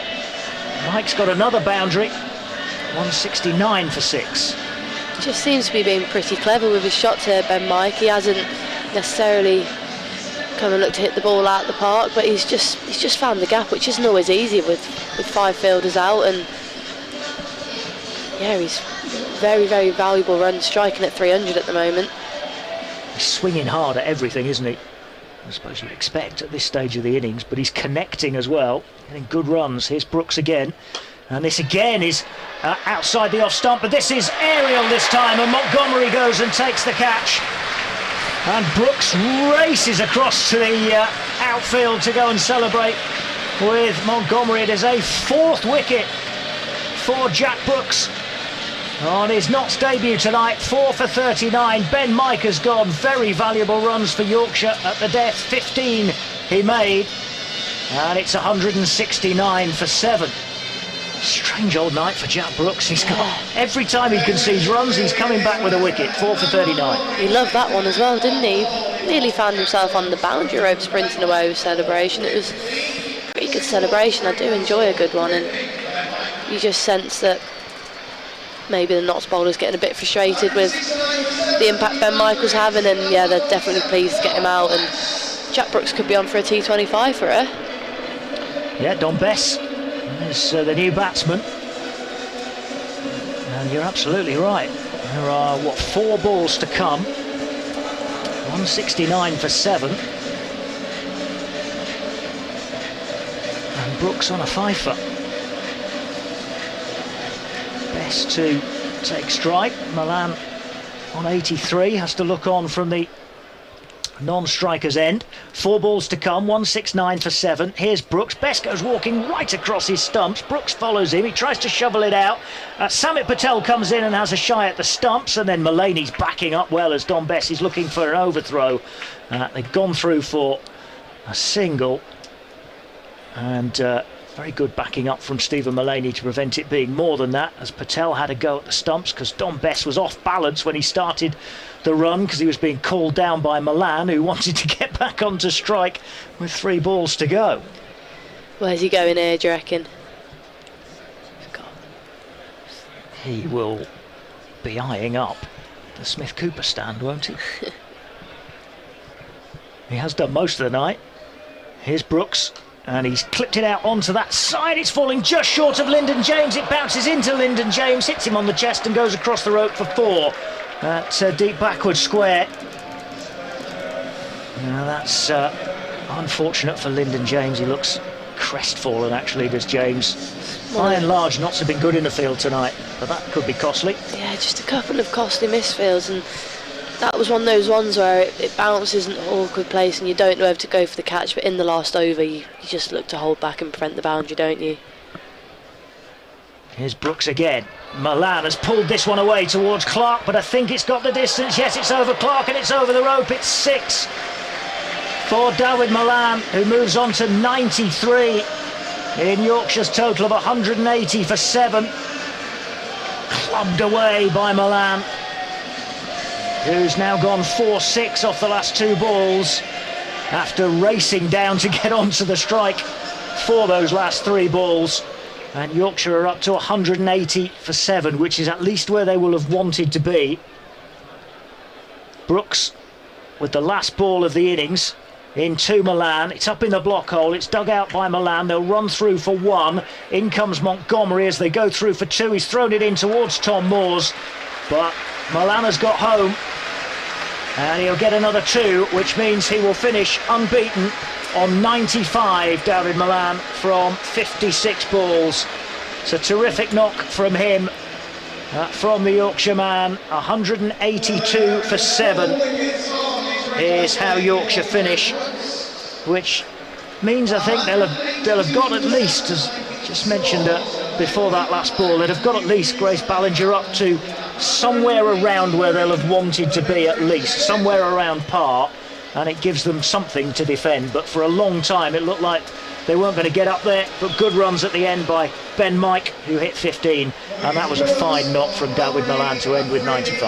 Yeah, absolutely, just held the innings together for the Vikings throughout and stayed positive, striking at around the 180 mark, and as you say, you sense that's about par, but probably slightly over par from where Vikings were at the end of the power play. So yeah,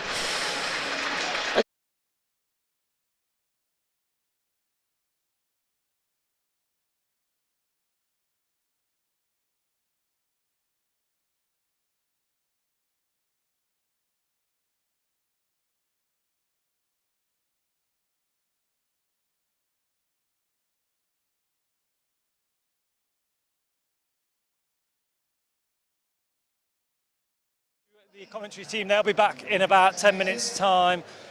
Dane, 182 for 7 the Vikings finish on. Let's go back to the very beginning. It was a very good start from Shaheen Afridi, and well, 41 for 2 the Vikings were in the power play. Just talk us through those first 6 overs. Yeah, I think the North bowlers kept it nice and simple. So yeah, I think that's probably a good start. I'd probably take that as a power play. So yeah. We talked about Jack Brooks making his debut today. He took a bit in the first over of him, 23 runs, but boy did he respond in the second, getting those 2 wickets, crucial wickets as well, breaking Adam Lyth, that opening partnership, and then obviously that Will Tuxton coming in as well. But 2 wickets on his debut. Just talk about that kind of feeling when you get those wickets. Yeah, I mean, you're always in the game as a bowler. That's why I said when things get tough, you just have to stay in the game. I mean, he took 4 for 51, so I mean, I'd take that as a bowler any day on Trent Bridge also. So yeah, it's quite good. David Milan, I've mentioned him before. He's played here for the Rockets. He's obviously played here for the Vikings as well. 95, carrying his bat. You don't see that very often in T20, do you? An opener still there at the end, but he held that Yorkshire innings together, didn't he, really? Yeah, he did. I mean, I think at the end he was just starved for the strike because of wickets falling around him. I think that was actually a good thing for Notts, otherwise he could have been chasing 200 plus here because, I mean, he's played the situation well. I mean, he's taken his chances and that. So a couple of missed time shots, almost got caught there by Hills on the boundary. But yeah, and again, it's a good innings. We've got some highlights to show the people at home, so we'll run them now as our Trent Bridge Live. You were meant to hold that down. No, I wasn't. No. We'll get that back later on, but we'll show you the highlights just while me and Dane carry on talking. Obviously, we've got the Yorkshire Viking bowlers warming up behind us. Just mention Matt Montgomery as well. He's making his debut this season in T20 in the first team for the Outlaws. He picked up a wicket against Derbyshire here the other night. He picked up another one for a youngster coming into a team and contributing the way that he is at the moment with the ball and the bat. Yeah, I mean, Monty always works hard on his game. He's been working hard on his bowling also. And it's good to see him get a couple of wickets. Obviously, that gives him a confidence boost in that. And I mean, with a bat, we all know what he can do with a bat. But I think we haven't seen much of him in white ball cricket, and I think he showed that against Derby. Obviously, fell short in Durham, and I think tonight is a perfect situation because I think he likes to bat through. That's his kind of demeanour that he has to his game. So yeah, we'll see how it goes tonight. For T20, people think you've just got to kind of like smack it out of the park. You've got to hit sixes, you've got to hit fours and things like that. When you have a player like Monty, but he can hit a six, he can hit a four, but like you say, he likes to sort of, bat through and really make a difference in the innings. How crucial are those people in T20? Because you can't all just have the people that go out and smack it all the time, can you, in those terms? Yeah. I mean, we've just seen it now with Davi Malan batting through the innings. I mean, it just takes one batsman. I mean, in batter is important at the end. I mean, he knows what. I mean, he can see the ball like a football. So I mean, yeah, it's always important for a batsman to get through. I mean, I think these days, with T10 and T5, T2, I mean, they have so much time in T20 nowadays. So yeah, with those shorter formats, I think it just helps in T20 cricket. Is that where strike rate comes into it, really? As long as you're out there and you're obviously scoring more than the balls that you're facing. I mean, we spoke to Pete over the years, and he says as long as you've got a good strike rate over 100. If you see somebody that maybe got 20, but they got it from 10 balls, they've made a good contribution in T20 cricket. Yeah, I mean, strike rate's always important. I mean, look at Test cricket nowadays. I mean, you can see it through the first class scene here now in the UK. But yeah, I mean, strike rates are always important in the game. I mean, it's how you go about it. So yeah, I mean, if you're in batter and you're striking high and you're at the end of the innings, then I mean, it's a good knock at the end of the day in T20 cricket. Now, something that if you've not been down here to Trent Bridge in the games that we've had so far, we've only had one against Derby, but there's a new person, and you quite like what he's playing at the moment, isn't it? Jess Prince is the DJ here. He's played some tunes that you like. Yeah, I mean, he's played a couple of tunes when a wicket falls, which I quite like. Takes me back to the 90s, which was the good old days, the decade. And yeah, just throwing out some golden oldies at the moment here for the fans here at Trent Bridge. But I mean, what a turnout for the Tuesday night. I mean, we have to say something about that, don't we? Because it's not the warmest of evenings, is it, to be fair? But this is where the club's done a good price, £10 for adults, £5 for children, and pretty much every stand is pretty full, really. So it's a good turnout from Notts fans, and let's just notice there are some Yorkshire fans down there in the corner, making noise as always, but it's a good turnout. Yeah, it is a good turnout. I mean, it's always nice to play in front of you could say full house on a Tuesday night. So yeah, I'm sure that would get the blood going for the teammates, the batsmen. I mean, they like to perform in front of the fans, so yeah, it should be a good chase. Talking about those batsmen, let's talk about them. Joe Clark, Alex Hales will making their way down the pavilion steps very, very soon. Both, I mean, Alex Hales is coming off a match-winning knock yesterday against Durham. Joe Clark, he's been in form, obviously straight from the off, really. How will they be approaching this chase of 183, do you think? Well, obviously they'll be very positive in the power play. I think the two of them understand their game. Even Pete gives them the backing, so I mean, if they get out, they know if they played a bad shot, or if it was there and they get out, I mean, the commitment is there, and end of the day, I think that's the DNA. I think if it's there, I mean, it's going to be out the park. We've seen adaptability as well, haven't we, from the Outlaws over the years, in the sense of changing the order. Sometimes Tom Moore's coming in with that left hand. Obviously, we've got Colin Munro this year as well, left-handed, mixing that right hand, left hand combination, especially as you mentioned with the short boundary here at Trent Bridge. Yeah, I mean, well, if you could see tonight, I think it's outfield is quite dry and hard, so the ball's racing off. Yeah, that's why I said it's weird, because I think chasing here is always good. But yeah, just short side, it's always the darker side. Yeah, I mean, so yeah, I think Monroe will be looking this side. Tommy Moores. So yeah, but I mean, it's not too long down the ground here at Trent Bridge also. So I mean the right-handers are also in play here. So yeah, I mean. We've mentioned. Sorry, mate, to cut you off. I do apologise. We've mentioned, obviously, that we think chasing's a good thing here. So let's look at it from a Yorkshire point of view. As I mentioned, they're warming up behind us. What will they be looking to do first off? Take early wickets in the power play, put Notts under a bit of pressure? Yeah, they'll be looking to take some wickets. I think they'll be probably trying to mix the pace up. I mean, because Clarkey and Ailes, they come hard at the ball. And yeah, I think they'll obviously be looking to take wickets, because I mean they're defending 180. 182. Yeah, 182. So I mean the early wickets they get, I think they'll be happy. So yeah. And I suppose just finally, before we hand back over to the commentary team, the batting depth of Outlaws, that's where that comes in as well, isn't it? We saw the other day against Derbyshire, Samit Patel coming in at, I think it was like number 8. We're used to him batting at number 5 over the years, etc. But there's batting depth from the Outlaws, isn't there? No panic. Yeah, I mean, we forgot another left-hander, Freedy. I mean, look what he did. Look what he did against Durham. Look what he did. So, I mean, they bat from 1 to 11. I mean, that's what you need in T20 cricket. So, yeah, I think they'll be looking forward to it. And, yeah, I mean, it could be a vital 2 points. OK, so I'm going to put you on the spot. One-word answer.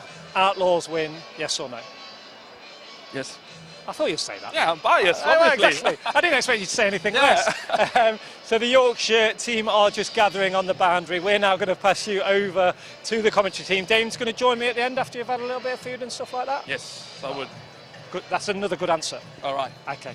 Enjoy the second innings. Outlaws are chasing 182. We'll hand you back over to your commentary team.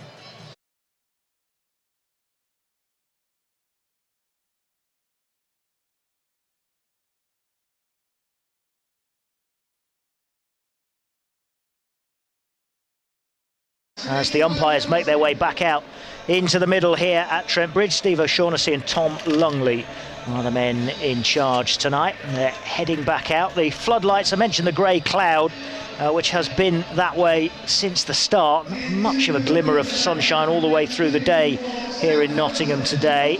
And but the floodlights now are just starting to make themselves felt. You can see the shadows from all of the floodlights shining down on the ground staff in the middle as Nottinghamshire opening pair make their way out. Alex Hales and Joe Clark with the Yorkshire fielders coming out to chase down 183. That is the Notts target after Yorkshire made 182 for 7. And it's going to be interesting as always to see how they go about it, but whenever Alex Hales and Joe Clark stride to the crease at the start of a T20 match, Grace Ballinger, who's with us tonight, Blaze player, now based here at Trent Bridge, of course, whenever these two come out with a target to chase, there's just a little buzz goes around the ground, isn't there? Because you just never know which one of them is going to go for it, whether both of them are going to have one of those nights or what's going to happen. Yeah, absolutely. I mean, both of them pretty explosive and destructive batters, and don't think they're really going to mess around, either of them. They're very, very well-known white ball players and a big crowd in here at Trent Bridge. I think they'll be pretty confident in chasing down this total, but that being said, these two out early and a couple of quick wickets in the power play could definitely cause some uncertainty with a relatively young middle order for the Outlaws. I mean, Matthew Montgomery batting very well, but as Dave said earlier, not that much T20 experience, so be interesting to see him under pressure in this chase. It is Dom Bess who is going to open the bowling for Yorkshire from the Radcliffe Road end, near end to us, who's going to walk away from us at the start of his short run and comes in and twirls one over the wicket to Joe Clark, who prods it up to long on, and there's just a single to get Notts going as Visa does the fielding. Clark and Hales, and that's a little buzz around the ground. A few more empty white seats at the moment as people are just finishing off getting their refreshments. Bess is in, pitches this one up well, and it's just cushioned away out onto the onside again by Hales this time. And both the batsmen off the mark with the first ball that they faced.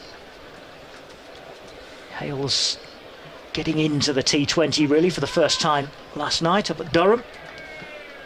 Good score for him. Clark has already been firing this season, and again he's playing this one out onto the onside and running round from the mid-wicket boundary. Jordan Thompson does the fielding. It's just a single again. It's kind of unspectacular start to the innings that Yorkshire will have wanted. As Bess comes round the wicket to Hales, who's clubbed him down the pitch. Straight drive and a sprawling dive from Shan Masood. Can't make any contact, and it goes through for the first boundary. 4 to Alex Hales. Yeah, great show of intent there from Alex Hales. I mean, just took it pretty easy with the first couple of deliveries, and Dom Bess just getting a touch too full, and he just can't get it wrong to a batter of the standard of Alex Hales, and he gets punished. First boundary of the innings. Knocks on to 7. Bess bowls again, and Hales flicks this one off his legs again out towards Jordan Thompson on the mid-wicket boundary this time, and he throws back into the bowler, and there's just a single this time for Hales. On to 6, brings Clark back onto strike for the final ball of the first over. So people again all around the ground take their seats, but not behind the bowler's arm, and this is well pitched up, dug out by Clark again towards the mid-wicket area. Oh, there's a misfield, and that enables Clark to come back for 2, running round from long on was Will Luxton, and there's a bit of a misfield, and that lets Notts get 2, and it means it's 10 without loss at the end of the first over. Yeah, a decent start from Notts there, relatively comfortable 1-2, 10 runs from it, but probably more significantly no dot balls there, so they haven't allowed Dom Bess, one of the strike bowlers, as we said earlier, who's played tests for England, they haven't allowed him to settle at all, and they've just got on top straight away, which is a great show of intent and just some clever cricket really from the Outlaws opening pair. David Visa is going to bowl from the pavilion end, first over from that far end from us. As a load more people come and retake their seats after getting on board the refreshments, but it's very much a night for warm hoodies and coats. As Alex Hales just surveys the field, and then as Visa comes in, and this is just played out into the covers, and there's no run off the first ball. Pretty interesting field set here, Colin, with deep point and a deep square, third and fine both up for the seamer. Wonder if this is a set plan to Alex Hales in particular. It's unusual to have those 2 outside the circle, isn't it? Absolutely, he just can't get his lengths wrong here and go too full, because he will get punished with this field. Visa again past the umpire and bowls to Hales, who flicks this one off his pads, round 2. Yeah, man at deep backward square, but completely safely, so just a single. And a little word from Alex Hales to Joe Clark, who prepares to face his first ball from Visa, who's in, he's running across his stumps, his Clark. He almost plays on as he tries to shovel one over his shoulder and almost played it into his stumps, but he was miles outside his stumps when he actually made contact with it. As Visa saw him moving, I think, followed him with the ball, and Clark has almost played it straight into his stumps. Yeah, not always a high risk shot, the ramp, especially with these two up, but when he moves that much and pretty early, you sense it was just slightly too predictable from Joe Clark, and he just maybe needs to be a bit later on that. Here's Visa again. Good over so far, but this is clubbed straight back over his head by Clark. A straight drive, which a couple of bounces rattles into the advert board in front of the pavilion at the far end. That's 4 for Joe Clark. And that's got Notts ticking over again after a good couple of balls from Visa. That's what we were saying earlier, he just can't afford to go that full with the field he's got set. If he wants to have these two out, he needs to bowl back for length, otherwise players of this standard will just hit him over his head. Here he is again, David Visa. Oh, this is top-edged and skied, gone way up in the air from Joe Clark, and the wicket-keeper comes around and takes a comfortable catch. Clark was already walking back to the pavilion. He knew he was gone. First wicket for Yorkshire. Clark is gone for 8, caught by Johnny Tattersall, running round in front of his stumps. Towering catch again. It went miles in the air, as so many of the Yorkshire shots did, which the Notts fielders all managed to catch. But same has happened here to Joe Clark, and it's 15 for 1 in the second over. What do I know, Colin? I've told him not to go full and he's gone full next ball, and yeah, that shut me right up. But yeah, that's a big wicket and an important one for the Vikings, who will feel as if they can just keep Notts quiet here in the power play, maybe take one more wicket, and especially if that one's Alex Hales, they'll be backing themselves to get over the line here and put their first win of the T20 Blast on the board. Not been the start that Yorkshire would have wanted to the season in any format, really, has it? Not at all, but they'll see this as a big win if they can get their campaign going here at Trent Bridge. It's a group that looks as if it's going to be competitive tonight. You see, this season, you see Lancashire beating Notts and looking very good in beating Notts at the weekend, but then crumbling yesterday. So at the moment, I mean, I know there are teams that are unbeaten so far, as well as teams that haven't won, but just wonder if anybody's going to be able to be really dominant, as Munro, the new batsman, cuts this away behind square on the offside for 4 off his first ball. And that's a very good start. Visa looking unhappy with the fact that he has to end what was otherwise a pretty decent over by conceding a boundary. Munro showing his intent for the first ball, and it's 19 for 1. Yeah, just nicely timed that shot, just waited on it and punched it through that gap. That's the thing with the power play, if you can find the gaps, there are so many that are accessible, and with an outfield as quick as Trent Bridge, if you get it through, it's running to the rope. And 19 for 1, not to be happy with the run rate, but they just need to make sure they don't lose any more wickets in this power play. It's going to be Dom Best to continue, went for 10 off his first over, and he's bowling to Alex Hales, who has to play this one circumspectly off the back foot out towards the mid-wicket area. And Visa again does the fielding, and that will bring left-handed Colin Munro on to strike. 20 for 1. Notts chasing 183 to win. Yorkshire 182 for 7, led by David Milan's 95. Best comes round the wicket to Munro, who's again just playing this very defensively. Out square on the offside, and there's no run. Wicketkeeper runs round to field. And Bess again. Round the wicket to Munro, well pitched up, dug out of the block hole by Munro. Another dot ball.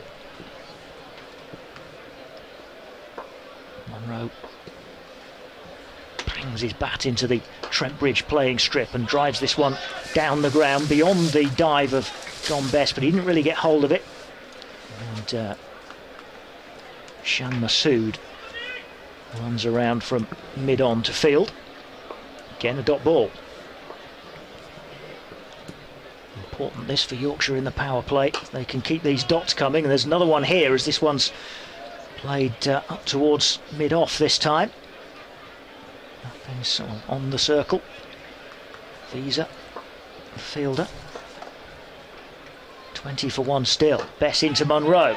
Back to the bowler. Is that a catch? There are plenty of fielders who are appealing. Don Bess, I think, genuinely doesn't know. He stood up and he's having a look at the umpire.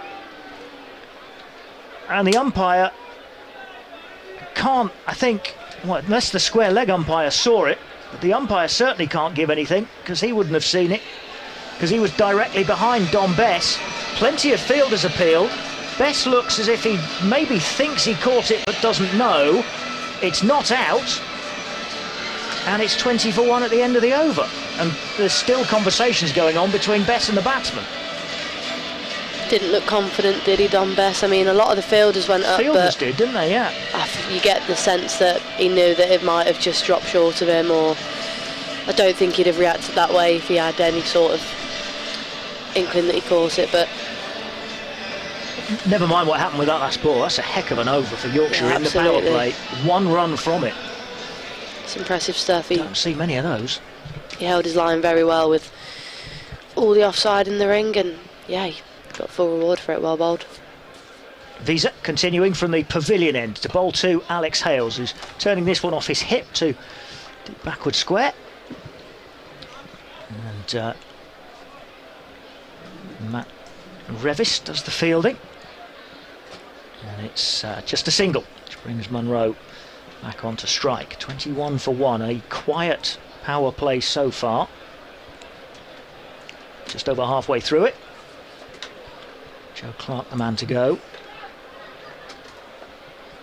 To this man, Visa, into Munro, who's steering this through third man, but it's well fielded right down on the boundary.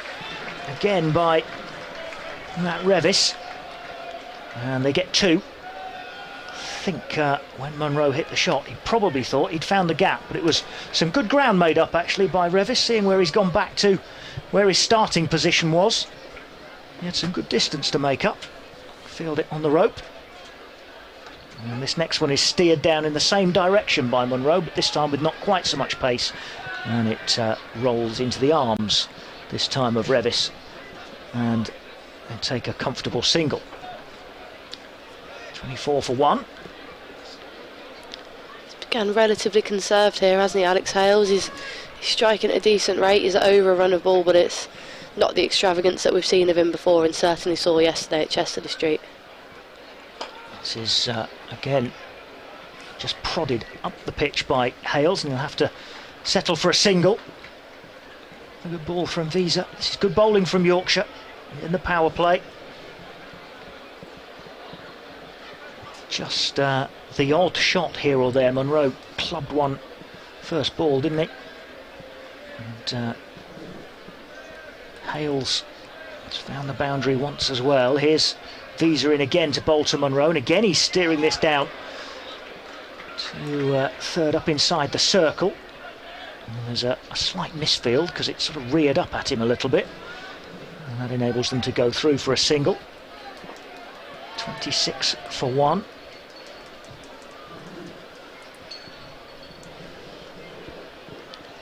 Slight change of field. That deep point has come up, maybe just to get out the over, and there's a deep square and a cow corner in place.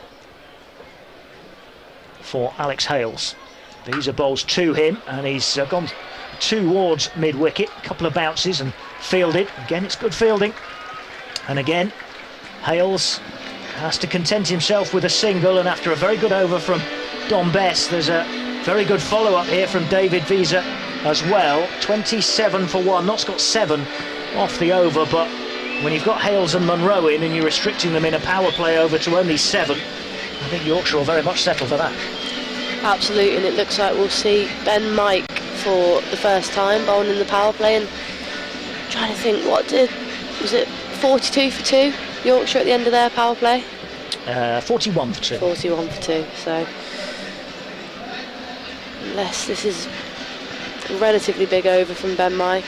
Looks like Vikings will be slightly ahead, but just one down at the moment. The Outlaws carry as many wickets through into that back end as possible in a run chase.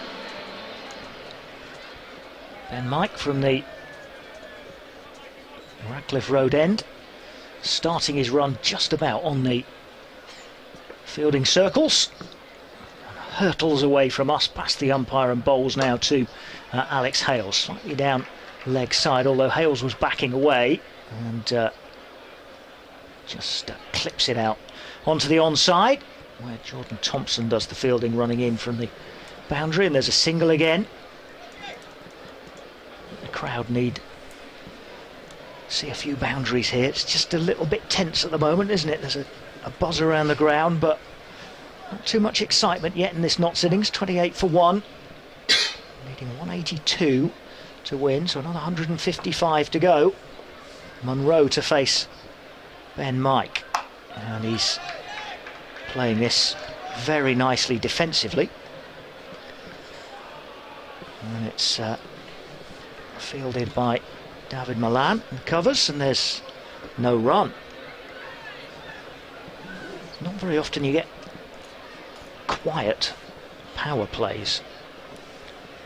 The Notts top order, but so far Yorkshire have bowled well, keeping them very much in check. Here's Ben Mike in again to bowl to Munro, and he's hit this one, Munro. That's gone down the ground for a one bounce 4 over long off, and Munro finally getting the ball that he can punish, and 4 for Notts. That just relieves a little bit of power play pressure. 32 for 1.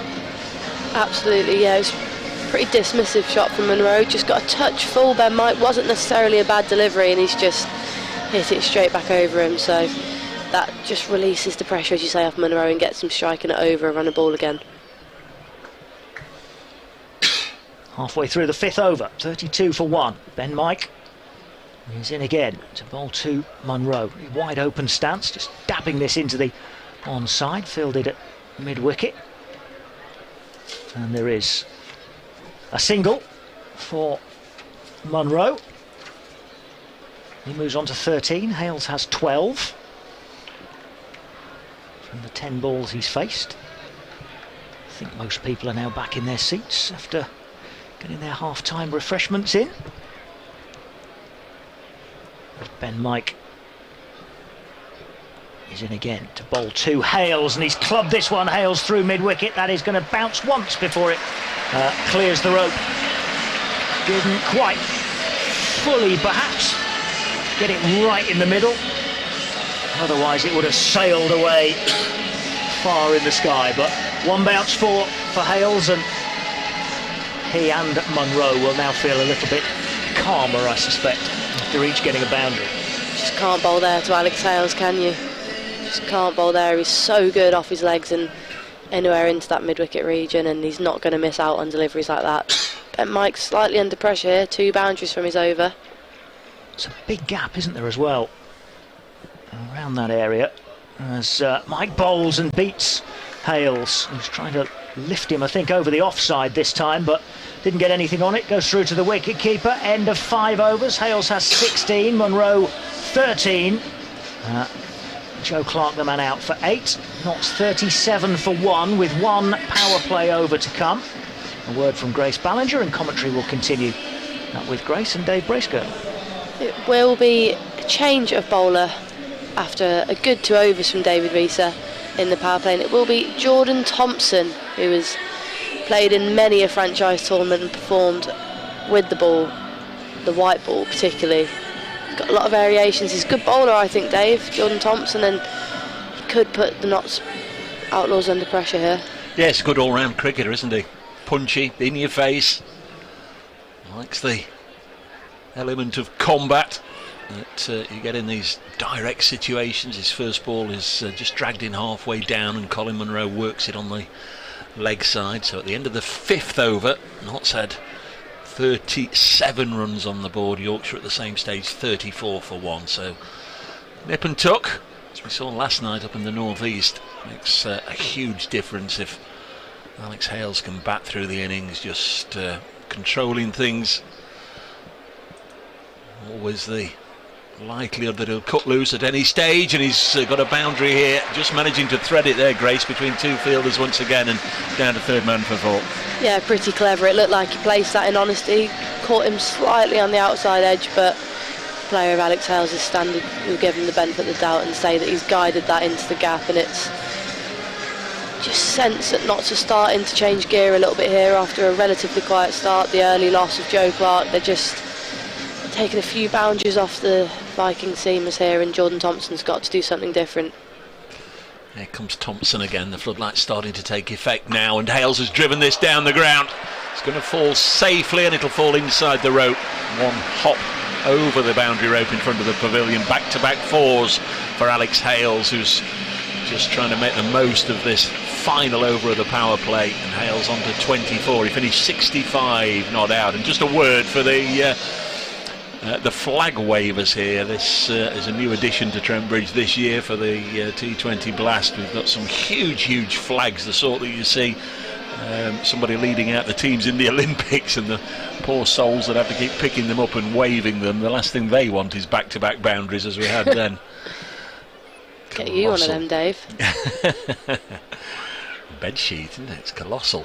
Thompson to Hales. He's deflected this away on the leg side for a single. Alex Hales, during the course of this innings, has passed 11,000 runs in T20 cricket, becoming just the 8th player in the format worldwide to get there. So he's up amongst the elite. He's only 40 odd going into this innings behind Rohit Sharma, so if he can stick around for another couple of overs, he may well go 7th. Thompson bowls wide of the off stump, and Colin Munro can't really reach it, didn't move his feet there, and it goes through to Tattersall. Hasn't been an awful lot of swing here today, as there often isn't with the whiteboard. I think we saw some pretty early with the freebie. I just sensed that one maybe went away from the left-handed Munro slightly. How long is it before it goes then? Because you well, thrive on that. Who's bowling with it? Well, you are. Never. 47 for 1. Munro on strike. He'll just guide this down to third for a single. 48 for 1. I know you're having your time. Played a bit of red ball cricket, but predominantly now you play white ball cricket. It is the end of the power play. It's 48 for 1. Can you do things with the white ball like you can with the red? I know it doesn't buff up, it doesn't shine on one side, but is there a way of protecting it? Not so much protecting it. Do get it to swing pretty consistently, but it's with the white ball more than the red ball. I think it's dependent on the conditions, like a hot day, not a cloud in the sky. You're going to do well to get the white ball to swing. And is there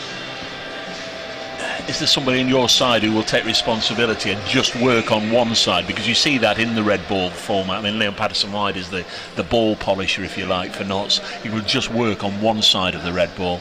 Yeah, I mean, Captain Kirsty Gordon does a pretty good job at it mid-off, but yeah, you don't get the white ball swinging for quite as long as the red ball, unfortunately, especially in T20 cricket if you've taken a bit of tap in the power play. It's going to be Don Best to bowl the first over after the power play. He's already bowled 2 overs, none for 11. So at the back of the box watching on, I must admit, the first thought was he had got Colin Munro caught and bowled, but I agree with the guys, it was very difficult to see, and clearly out in the middle. The umpires were best placed. A couple of runs taken here as Munro drills this into the offside. Partial misfield, but it brings up the 50. Outlaws 50 for 1 in the 7th over.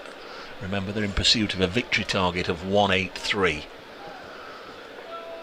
Bess, low full toss, just eased away by Munro for a single. He moves on to 18. Star of the show for Yorkshire, undoubtedly Dawid Malan, who made 95 not out. He just, I guess, going into the last 3 or 4 overs, he didn't receive as many looks at the strike as he would have wanted to get to 3 figures, but he did his level best in the last over. Next one's driven crisply down the ground to long off by Alex Hales. Like many of them, he took a bit of a liking to Jack Brooks, former Yorkshire man, making his Notts Outlaws debut this evening, and he got 4 wickets but went for 51 runs. It was a strange old return, wasn't it, for Jack Brooks. 52 for 1, best bowls, and the Kiwi international Colin Munro bounces it back to the bowler. best good for the over 8. Absolutely races through each set of 6. Here he comes again, past umpire Lungley, Bowles and Munro. Just tried to open the shoulder. He was looking to unleash there and drags it down the ground and fielded by Ben Mike. Sad to say there are one or two bare patches just starting to appear on the outfield here at Trent Bridge. It's looked lush and green and immaculate for the first 8, 9, 10 weeks of the season, whatever we've had, but we've had a little bit of dry weather over the last couple of weeks, and there are a few bare patches starting to form as Best Bowles and Hales with a controlled nudge again down the ground, playing in the V, takes the single. 54 for 1 after 7. Just sense that Nott's starting to etch ahead here. Good partnership beginning to build between Munro and Hales. Munro didn't look comfortable immediately, faced quite a few dot balls, but looks like we'll be seeing a change of bowling. They need to get a wicket here. They'd like it to be Alex Hales, and it will be the leg spinner, young Johan, coming into the attack. Yeah, Jaffa Chauhan. He is a product of the South Asian Cricket Academy. Not quite a rags to riches story, but he was invited up to Headingley with a group of other youngsters to go and bowl at the England Test team last year. Joe Root liked the look of his action. Suggested to the Yorkshire management they might just want to take a further look, and Jaffa Chauhan given an extended trial, and now this season he's actually played a few games. Hope you can hear me. The music does seem to have gone up a notch or two, but he's just easing his way into the game here. This just his 4th match for the Yorkshire first team as Hales pushes a single along the carpet and moves on to 28. It's 55 for 1. He's played a bit of minor counties cricket, Jaffa Chauhan, for Berkshire, London born, but now very much enjoying his rapid rise into the first team game up in Leeds as Munro cuts this away in the offside. So far the 3 matches he's played, only 1 wicket, 0 for 22 against Birmingham, 1 for 26 against Worcestershire and 0 for 25 against Durham, but they've used him sparingly up to this point. Hales on 28, unloads, unleashes and delivers a huge blow towards the larwood and Vos, which surprised me by the fact that it just came down and just dipped just inside the rope for 4 as he unwinded and made contact. I thought that was going to go sailing merrily into the pub car park, but didn't quite have the carry. Found the gap well there. Alex Hales is starting to fire here, 32 off 19. There's Johan. Tattershall standing up. This one spins away from Alex Hales, and it's eventually called wide by umpire O'Shaughnessy. Had Hales just ventured forward, he ran the risk there of being stumped, because that one just turned away beautifully, didn't it? But turned too much, in the opinion of the umpire. All runs gratefully received by the home side. Chauhan bowls. Hales again makes a solid contact, picks out the fielder at deep mid-wicket. Single taken. No Matthew Fisher tonight in the Yorkshire side. He played in the last match, but just rotating, and of course any number of star names missing. No Joe Root, who we've mentioned, Johnny Bairstow, because they're all away England duty. Harry Brook, another one. This is helped into the leg side by Colin Munro. It's a little bit like Yorkshire found in the early stages. Any time you get a really good contact on the ball, they're picking out the fielders in the deep. 1 ball left in the 8th over. Not required, just about 9.9 and over, so this is no easy run chase at the moment. Only going along at about 8 and over, but with 9 wickets in hand they would hope to accelerate at the appropriate time as Chauhan bowls and Hales again chops away, and this will go for 4. I fancy it will. Listen to the roar. May just be the loudest roar of the night. About the time the spectators just start to engage with the players and get behind them, just try and become the extra player and cheer them over the line. That's definitely the loudest roar of the night as Alex Hales go to 37, 67 for 1.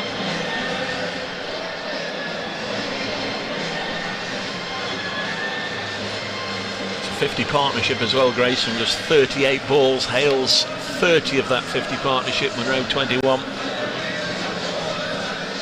Just again shifting the momentum even further into Knott's hand here, isn't it? Not very often Alex Hales gets in and doesn't stay in, and he's certainly in fine form after his innings yesterday. It was a good one to watch yesterday, wasn't it, Dave? Was indeed, yeah. But again, it was an innings of two halves. He was quickly out of the traps and finding the boundaries with ease, and then wickets went at the other end, and once Notts were about 4 or 5 down, he really did seem just to rein it in a little bit, just keep himself in check, just make sure he was going to be there until the end, and got Notts over the line, which maybe the Alex Hales of several years ago wouldn't have done. It would have still have been see ball, hit ball, but it was a very controlled and composed innings, a lot of clear thinking. Here's Matthew Revis, bowls right on medium pacer. Monroe, left arm ball slapper, forces it out into the offside for a single. Came in last night, Monroe, first ball, smack, 6. A couple of balls later, tried to do it again, went straight up in the air, straight up the chimney, and he'd gone 6 and out. Well assisted by Tom Moores yesterday, wasn't he, Mr. Hales? Was indeed, yeah. He's had a pretty decent start, Tom Moores. 16, 41 not out and 32 his 3 innings. First 3 innings back after breaking a finger right at the start of the season. Hales again just nudges this off his hip. He's run the first one quickly. I don't think they'll chance the arm, and they don't. 69 for 1. My word. Loud those speakers, aren't they? It's definitely not as loud as Friday. I do think perhaps the residents in the Fox Road have perhaps said, well, we can't hear our television, can you just turn the music down a little bit? Monroe's on 22. Revis bowls, and another single for Monroe takes Notts on to 70. Just imagine living in one of those houses just outside the ground, and you don't like cricket, you don't like the noise, you don't like those floodlights intruding. Probably not the place to live, is it? No, you might be a bit silly to live there if you're not a cricket fan, Dave, I reckon. Quite like West Bridgeford. Could see myself moving here. Good coffee shops. 70 for 1. Only the rich and famous live there, so I expect to see Grace Ballinger moving in before too long as Hales nudges this back to Matt Revis. When's your next match? When are the Blaze next in action? We're up at Chester Street on Friday, playing Northern Diamonds, who have also gone 4 from 4. You've already been to Chester Street, haven't you? That was in the 50 over comp, yeah. Well, we bowled them all out for 63 just quietly. Revis bowls, and Hales forces this into the offside for a single, moves to 39, 71 for 1. Enjoy the roadworks. I was labouring my way back in the wee small hours of this morning. We've had some long coach journeys this year. I think the worst one might have been 5 hours back from Beckenham, which you don't appreciate, really, do you? It's not 5 hours away. It's not so bad when you've won. That is true. Monroe has 23. Revis bowls, and Colin Monroe just had a little nibble at that one, and he threw his bat up in the air, and just for a second I wondered if he'd nicked it. He gave all the indication there that he'd nicked it and was walking off. He took a few steps towards the pavilion, threw his bat up in the air, dropped that when it came down, and everybody started moving about because it was the end of the over. Nearly did me there, nearly did the poor old commentator. 71 for 1 the Outlaws. They require 112 more. Touch dramatic that from Colin Monroe, wasn't it? Yeah. I'd imagine you've got all mod cons on the luxury Blaze coach that's going up and down the country, haven't you? We did watch the Forest game on it. That important Forest game.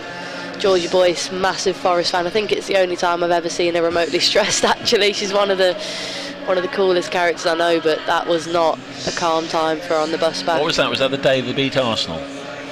Yes, the day they beat Arsenal, must have been. It's going to be Jordan Thompson. This is going to be the 10th over. Notts required just over 10 and over. Thompson forces bowls, and Hales forces it into the offside. Thompson's first over went for 11. Notts will be looking for something similar here. Alex Hales, who wears 3 these days, with Shaheen Shah Afridi arriving at the club, and it was clearly very much part of his rider that he wanted the number 10. 71 for 1. Hales on 39, Hales on 43 because he's blasted this over extra cover into the gap out there and gets himself a boundary. 75 for 1 and Hales into the 40s. You thought perhaps Afridi might come and want number 1. You've had to be a star player to get number 1, haven't you? I wouldn't know, yeah. You got to open the bowling, haven't you, or open the batting, I reckon. How did you get number 1? I asked for it. How do you think I got it? Well, because potentially they could have been allocated in alphabetical order. Couldn't they? It would have been me if that was the case. Well, it's not a football team though, Dave. Thompson bowls, and this is dropped on the leg side by Hales. Oh, crikey, they both ran 1 1/3 and then decided not to go for that second run, and as Hales turned, his feet went from underneath him, and he's a big man to go crashing to the ground, but he's okay, and he did get back. 76 for 1. Monroe has 23. This partnership worth 61, and Yorkshire will be desperate to break it. They're none from 3 so far. In other words, they've lost all 3 of their fixtures up to this point. They've not actually won a game since last August. Next ball driven by Monroe. Well, he sent it bobbling down to the far end. You wouldn't exactly call it an aesthetically pleasing drive. But Yorkshire, they haven't got off to a particularly good start in the Championship. They've been undone by a fantastic run chase by Leicestershire at Headingley in their opening game, and they went down to Bristol where it rained for 4 days. They were on top at Hove, and the last day was washed away, so a mixture of bad luck and 1 or 2 other little things have gone against them as Hales takes a single. 78 for 1, but they've not won a game of cricket of any form since last August. Maybe tonight will be the night. Notts require 105 more from 61 balls. It's not too long ago you would say that was a chase that you were unlikely to get, but with Hales and Monroe going well, Notts will fancy their chances. Thompson bowls to the South African born Kiwi.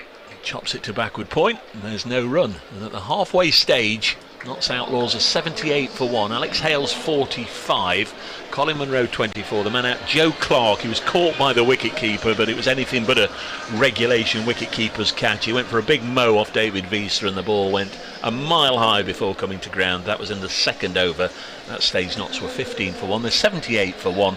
More thoughts from Grace Ballinger. Then to pick up commentary, it'll be Colin Frey. Yeah, as you say, Monroe and Hales going very well here. Just as a reference, at this point the Vikings were 74 for 2. Outlaws now 78 for 1, so relatively in the balance, Colin. Yeah, it's close, isn't it?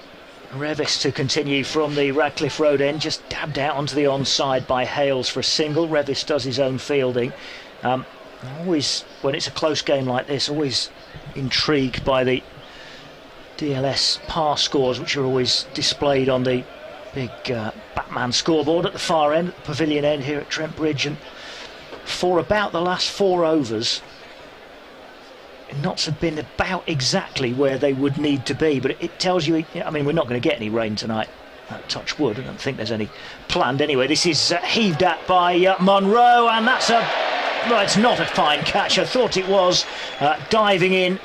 A very difficult chance, actually. It just died in front of the fielder at deep backward square, and he dived forward. I thought he'd taken a very good catch, but then as he got up, the ball was still on the ground and gone through for a single. Monroe on to 25, and Notts 80 for 1. This next one from Hales is driven down the ground, and a 1-bounce 4 over long off, well, through long off, over mid-off's head, and 4 more to Hales. He moves on to 50 from 30 balls, Alex Hales. He's had to bide his time a little bit, but he's found his way up to another T20 half-century. Such a dangerous batsman. And he's on to 50. As Revis is ready to bowl his next ball to Hales, who's trying to help this one away down the onside, but it's called a wide as he sort of got halfway through his shot and then decided to stop. Took the wide. 50 again for Hales. Chanceless, and that's back-to-back in successive days for Alex Hales, and he's very capable of running away with it here for Notts. 85 for 1. And this next one is steered out square on the offside. And running round from the towards the point boundary.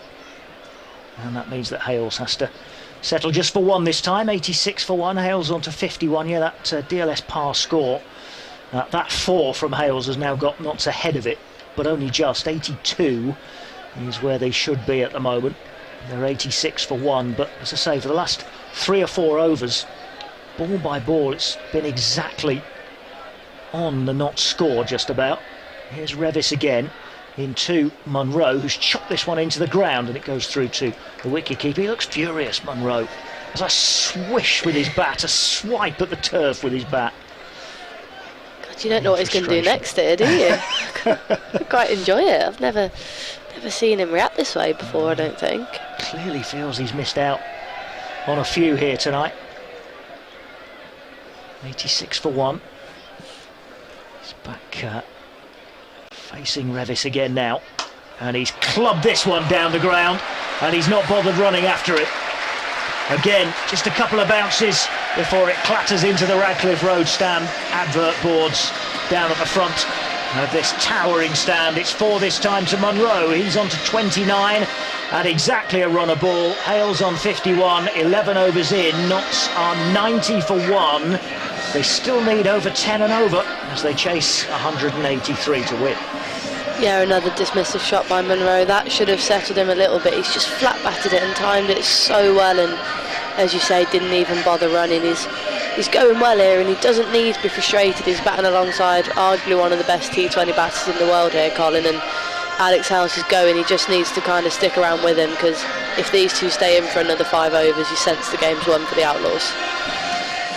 That's the voice of Grace Ballinger with us here on BBC Radio Nottingham tonight. Also listening on 5 Live Sports Extra as Jaffa Chauhan comes back into the attack for Yorkshire. Went for 13 off his first over, and it included a couple of fine shots from Alex Hales as well, who is facing Chauhan, who's bowling from the pavilion end. Stiff breeze flag at the top of the pavilion is standing out proud from its pole as this one's played out to extra cover by Hales, and there's just a single. Do you reckon the leg spinners come on here to try and buy a wicket? They need something from somewhere, don't they? Yeah, I don't think it's a bad decision. Here is Chauhan again, a reverse sweep attempt from Munro. There's an appeal from Chauhan for LBW. Nothing doing from umpire Steve O'Shaughnessy.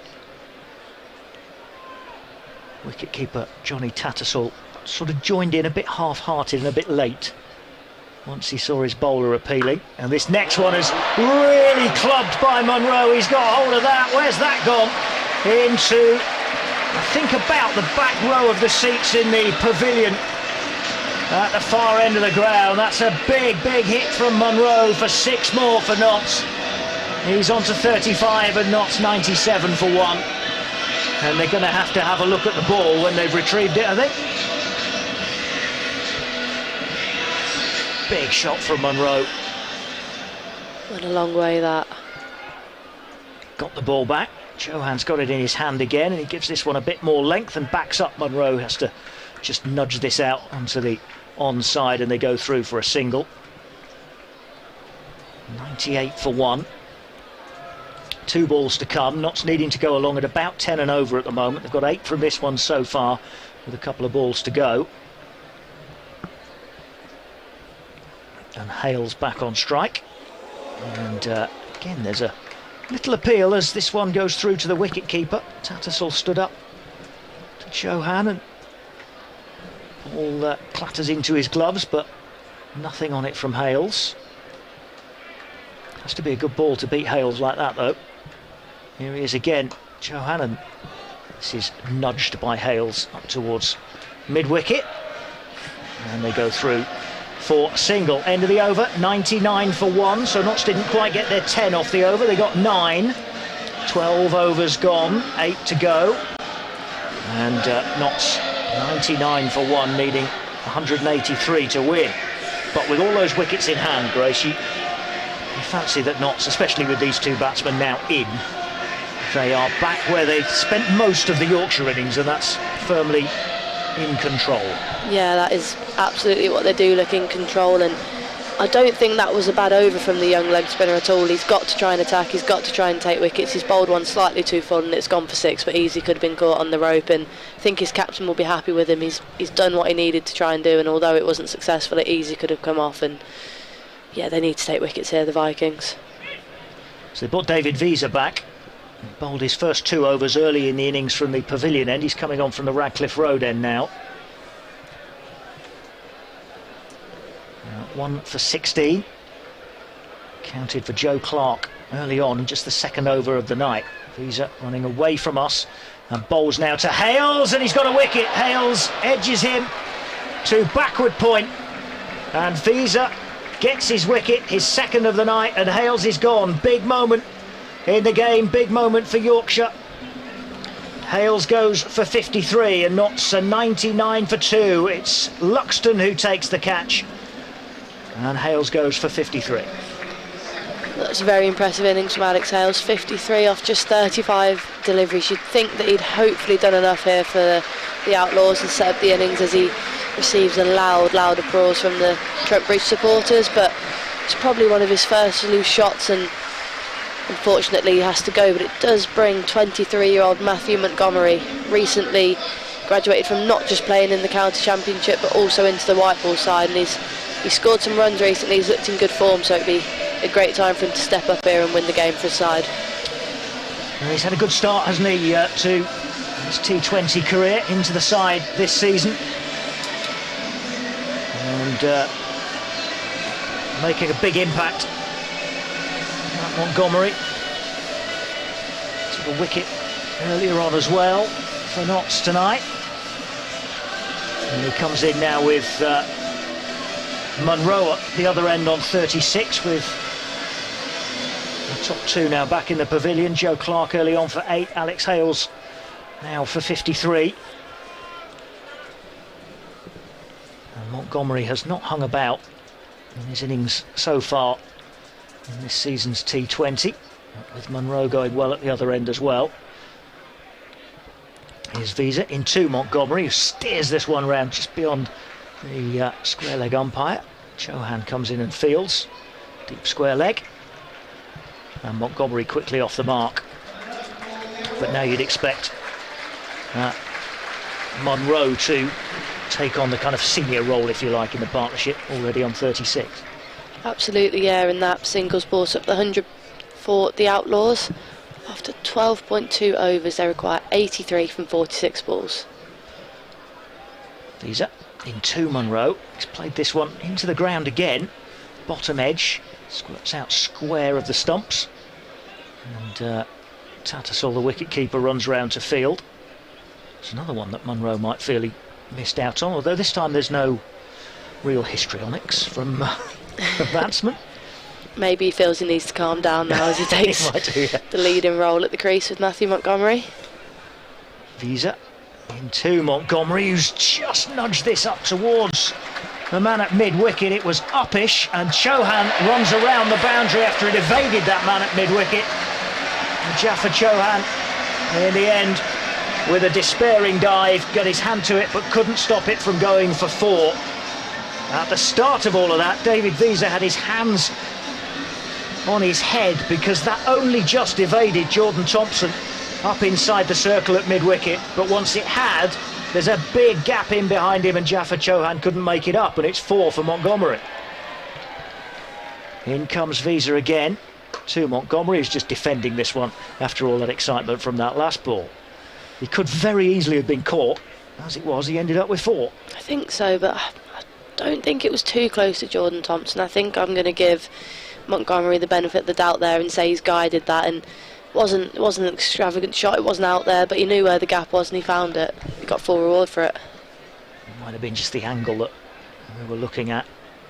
I also went from the bowler's reaction, but maybe that was just because it was a little bit uppish. This one's played again by Montgomery, round 2, Chauhan, who's at deep backward square, and runs in and does a better job of fielding this one and hurls it into the wicketkeeper. That's the end of the over. 13 gone, 106 for 2. Montgomery wasting no time, as we said earlier that he hasn't so far. He's up to 6 quickly off 4 balls. Munro 37, but that run rate has crept up to 11 and over at Nottingham. It has, yeah, and with the main man out, Alex Hales, it just looks that little bit more difficult. You hope that Colin Munro will have to step up and play a key role here. Many batters left in the shed to come, but it's not easy to come in when you need 11 and over, especially if there's not a set batter alongside you.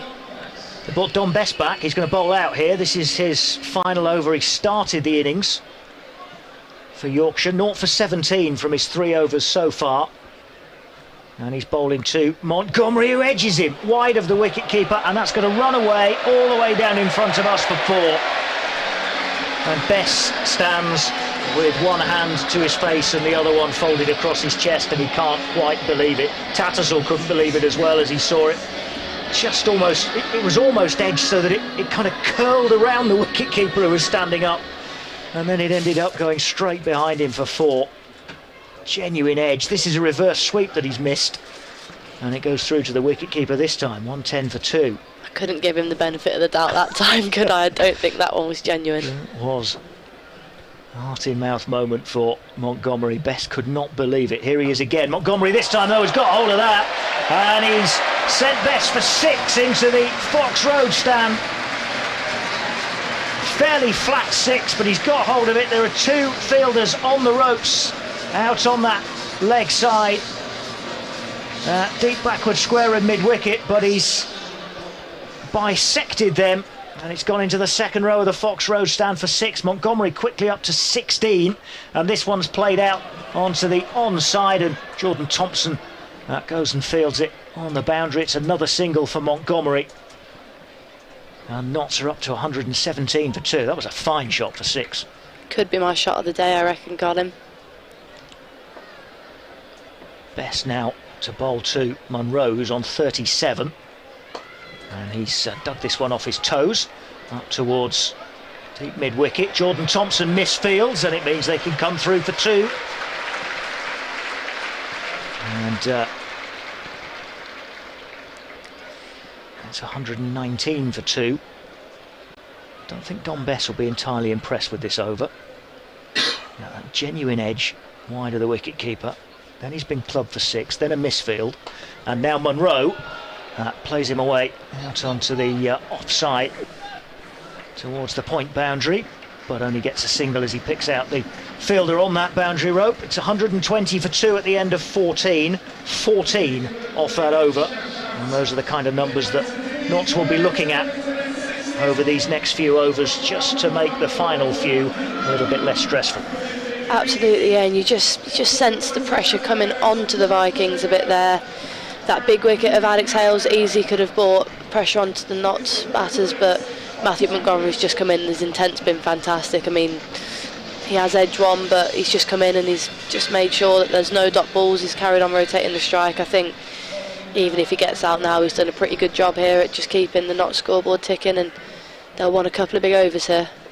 Matt Revis from the Radcliffe Road end, 0 for 16 from his 2 overs so far. Munro has played this beautifully between 2 fielders, square on the offside. It was lofted, but it was hit hard enough so that Chauhan and Thompson had no chance whatsoever of getting anywhere near it. Beautifully guided, steered through the gap. That gap is what, 30 yards or so between those 2 fielders? And he's put it right through the middle of them. He's on to 44. Here's Revis again. This is hit hard, but straight this time to around the circle at extra cover, and there's no run. He's just quietly snuck up to 44 not out here, Munro. Just 6 runs off that half century, I think. I say quietly, it's off 37 deliveries. He's managed himself quite well here. We've seen a bit of frustration, but he's stepped up here and he's going well. Revis is changing the angle to the left-hander. He's going to come round the wicket, and that's wide. A long way wide. You see what he's trying to do there. He's got a split field, maybe going for a wide Yorker plan, but it's so difficult to execute, and if you just get it slightly wrong like he does there, extra delivery that they can't afford at the moment. Yep, wide down the offside, miles outside off stump. Here he is again, Revis. That's a full toss again. It's quite a long way outside off stump. Munro bottom edges this into the ground. This time he's there's more frustration. He's grabbed his bat halfway down the bat itself as he's running. He's taken a single, and there's a bit of a windmill of that bat once he gets to the non-striker's end. He's on 45. As Revis is in again, and he tries a slower bouncer which is pulled away by Montgomery. Chauhan fields, and a good throw as well from Chauhan. So just a single right in over the stumps from the boundary. 127 for 2. Notts needing 56 from 32 balls, but with plenty of wickets in hand. Munro 45, Montgomery 18 from just 9 balls. Here's Revis again, outside off stump, chopped at by Munro. Revis has a dive to try and stop it. It evades him, but Munro didn't get a great deal on it. And it's fielded at mid-off. He's just started to execute this plan here, hasn't he, Revis? And it's a pretty bold one, it's a gutsy one, because the margin for error is so small, but he's bowled pretty economically for the start of this over. It's the last ball into Montgomery. He's playing this one off his pads towards mid-wicket. He's running round. Is Jordan Thompson just get a single? And that is Montgomery on to 19. Notts are 129 for 2 with Munro on 46. 54 needed of 30 balls. A word from Grace Ballinger, and then Dave Bracegirdle will see you home. Yeah, you just sense the crowd just starting to back the Outlaws a little bit more here as it edges into what could be a very, very tight game on Tuesday evening in Nottingham. They're going well, these two batters, but the run rate's slowly creeping up, Dave. Who's this Jude they're singing about? Crowd getting noisy. They're coming down to the last knockings of this one. Just 5 overs left. Jordan Thompson into the attack. 54 required. Bowling from the pavilion end to Matthew Montgomery, who's on 19 from 10 balls. He's slapped this on, in fact, through the offside. Might just be pulled back. Touch and go. No, it'll go for 4. Great start to the over by Matthew Montgomery, hitting the first ball away for 4. There were wise words from the back of the box from Kevin Howells a couple of overs ago, and we were listening to you both, and he said if it gets to 12, Dave, they're in trouble. And at that stage, Matthew Montgomery hit a 6 and a 4 very early in the over from Dom Bess, and that just sort of arrested the slide a little bit. It's still 10.3 an over required, but that's 4 from the first ball here. This one's hit him on the pad. They're going to ask the umpire here, not given. In comes a throw which hits the stumps from Tattersall. Absolute mayhem out there. The end result is Notts get 1 run, and I think it's a leg bite. 134 for 2. It's all a little messy and untidy, and then it scampered through for a single, and Tattersall tried to throw down the stumps. It deflected away, having hit the stumps, and Munro wanted an overthrow, but Montgomery had gone more than the 22 yards at the other end and couldn't turn round in time. 134 for 2. The target 183, so 49 required. And there are 4 overs and 4 balls left as Jordan Thompson bowls to Colin Munro, tries to whip this away, and there's no run. This is Munro's 50th game in the domestic blast, the T20 blast in this country. Played 38 matches for Worcestershire, 8 for Hampshire, and now 4 for Notts. So if he can get 4 more runs, it'll be a very nice way to celebrate his 50th appearance in this competition with a half century. Here comes Thompson in again. Munro's got hold of that. Now then, is he going to clear the fielder? He's not. He's holed out. Shan Masood in the deep takes the catch, and Munro goes for 46. He's not going to get the half century, and he's not going to see Notts over the line. That is a huge moment for Yorkshire and their skipper Shan Masood. Never looked like dropping it. Absolutely, yeah, it went straight to him, and unfortunately Colin Munro has to depart. And we spoke about Jordan Thompson earlier. You alluded to his character and the way he looks to win games, and that's exactly what he's done there. He's stepped up where his team needed it. He bowls good change-ups, and it's got the reward. It now turns into a very evenly matched game as Tom Moores, who's been in good form of late, makes his way in to join Matthew Montgomery. Yeah, Munro faced 41 balls for his 46, hit 4 fours and a 6. Just managing to pick out Shan Masood on the long on fence. Needed a little more on it to get a maximum, or a little less on it, and it would have bounced safely in front of the fielder, but it was nice and comfortable for Masood right in the waist area. It is Tom Moores on his way to the middle, as Grace Ballinger pointed out. Scores of 16, 41 not out, and 32 so far for the Notts glove man. And again, it's an M in Moores replacing an M in Montgomery, and we've got M and M out there again, Moores and Montgomery. Montgomery has a start, he's on 23, but a new partner. There is Jordan Thompson. Bowls to Tom Moores, drops this down behind square, fielded by Bess, no chance of a run.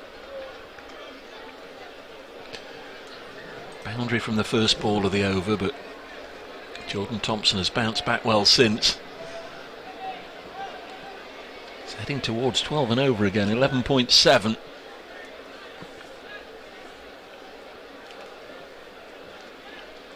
Final ball of Thompson's third over, 1 for 22. Bowls now, and Moores will keep strike because he just drops that in the open spaces on the leg side. Thompson does his own fielding, and it's 135 for 3. 4 overs left. Notts require 48, so we are bang on 12 and over. Don't know if Vikings have just slightly taken the edge here with 2 relatively fresh batters in the crease. I mean, as you say, Montgomery started well, but he's only faced 12 deliveries, and Tom Moores has only faced 2. I mean, Notts have got plenty of batting in the shed, but what do you reckon, Dave? 50-50 from here? You'd say round about now. I wouldn't give up on the Outlaws just yet, because there are still some very capable players, notwithstanding the 2 in the middle. We saw Shaheen Shah Afridi stride out last night and hit a couple of big sixes, as the new over starts with a very wide ball from Matthew Revis, and that helps. Samit Patel, Stephen Mullaney, of course, the skipper, Lyndon James, all very capable players. So Notts will not go down fighting, but when you need 2 a ball, can't afford too many dots. See what they can get off this over. Revis bowls. Moores has chased after that one, but it's still called a wide, so well, that helps, doesn't it? 2 from this over already, and still 6 balls to come. Absolutely, yeah, and again just missing his margins with this wide Yorker plan. Revis, he's had mixed success with it, and when he executes it, it's pretty hard to get away, but as you say, you can't be affording too many extra balls here. If you are looking to bowl full and wide outside the off stump, as wide as you dare, why has he got 2 on the offside fence, on the leg side fence, I beg your pardon? Yeah, it is hit out this time, 2 backward point and fielded for a single.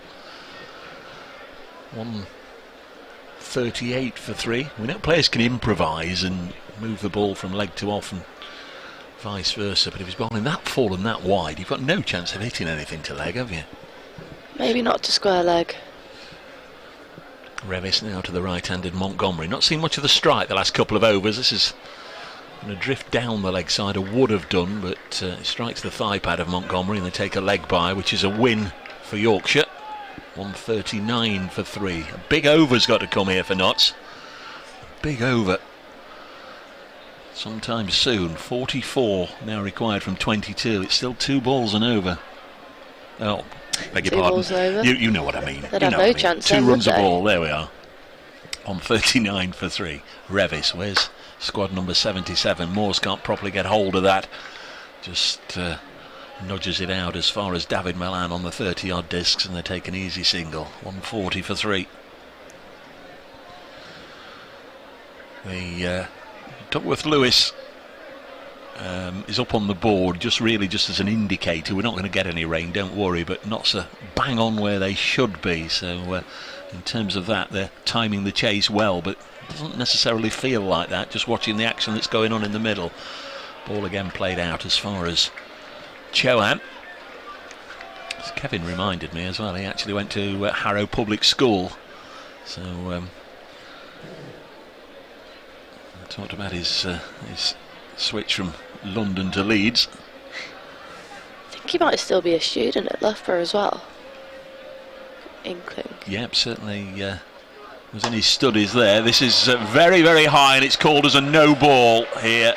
Tom Moore's backing away, has punched it to Masood at mid-off. It wasn't a catch, it was a couple of bounces to Masood, but it was so high. It's been called as a no ball and a free hit, so that helps the Notts cause. 143 for 3, and this already is going to be a 9-ball over.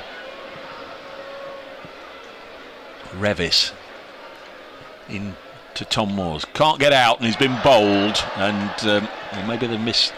No, there wasn't the opportunity to take a run there, was there, as it knocks out the leg stump. Tom Moores moved across his crease, had a big swing at it, missed it, was bowled by the leg stump. I think Moores wanted to set off to take a run.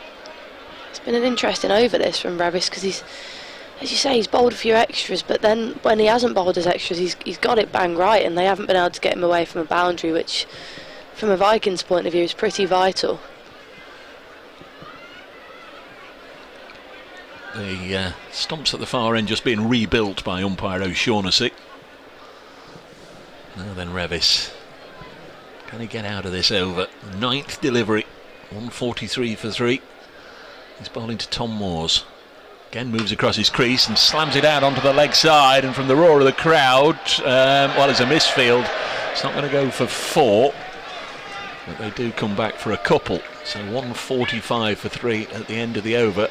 And it's now up to 12.6, nearly 12.7 and over. 38 required from 3. Yes, it's just slowly creeping, isn't it, that run rate? And Tom Moores, he's coming at a difficult time, but he's just struggling to find the boundary here. And I think there's a little bit on Matt Montgomery here. He came in, batted excellently with Conor Munro, but it's a big ask for him here. 23-year-old Matt Montgomery to step up and see his side home. Don't rule out the tie. Notts aren't averse to ties. Last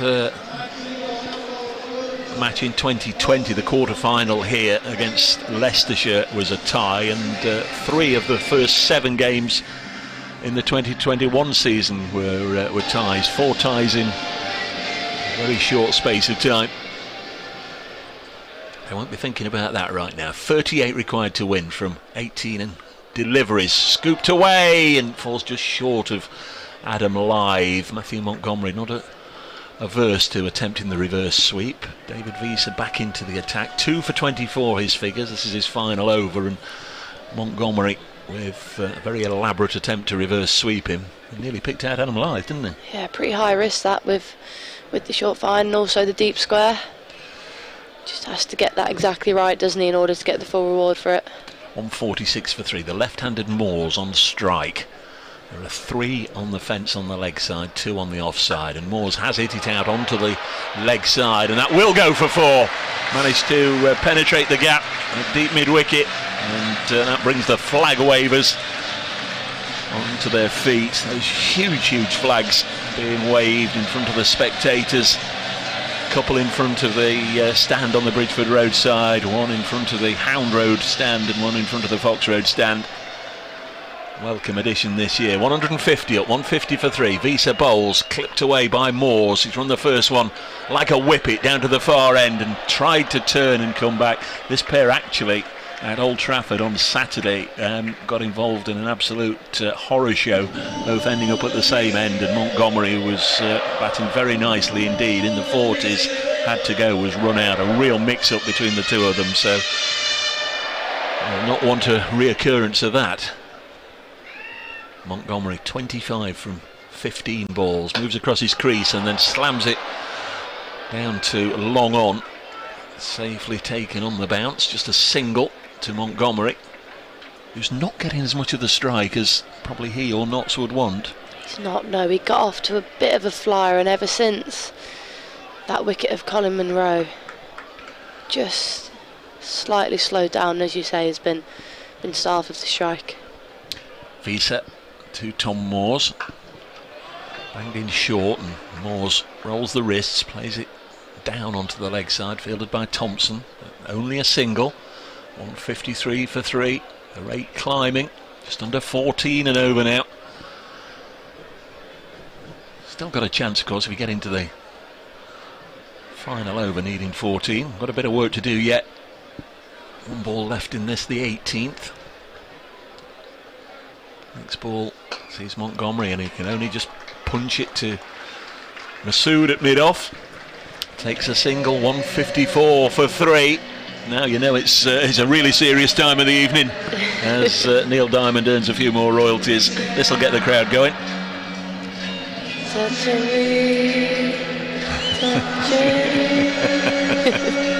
They've had some good ones on. I've had to resist singing.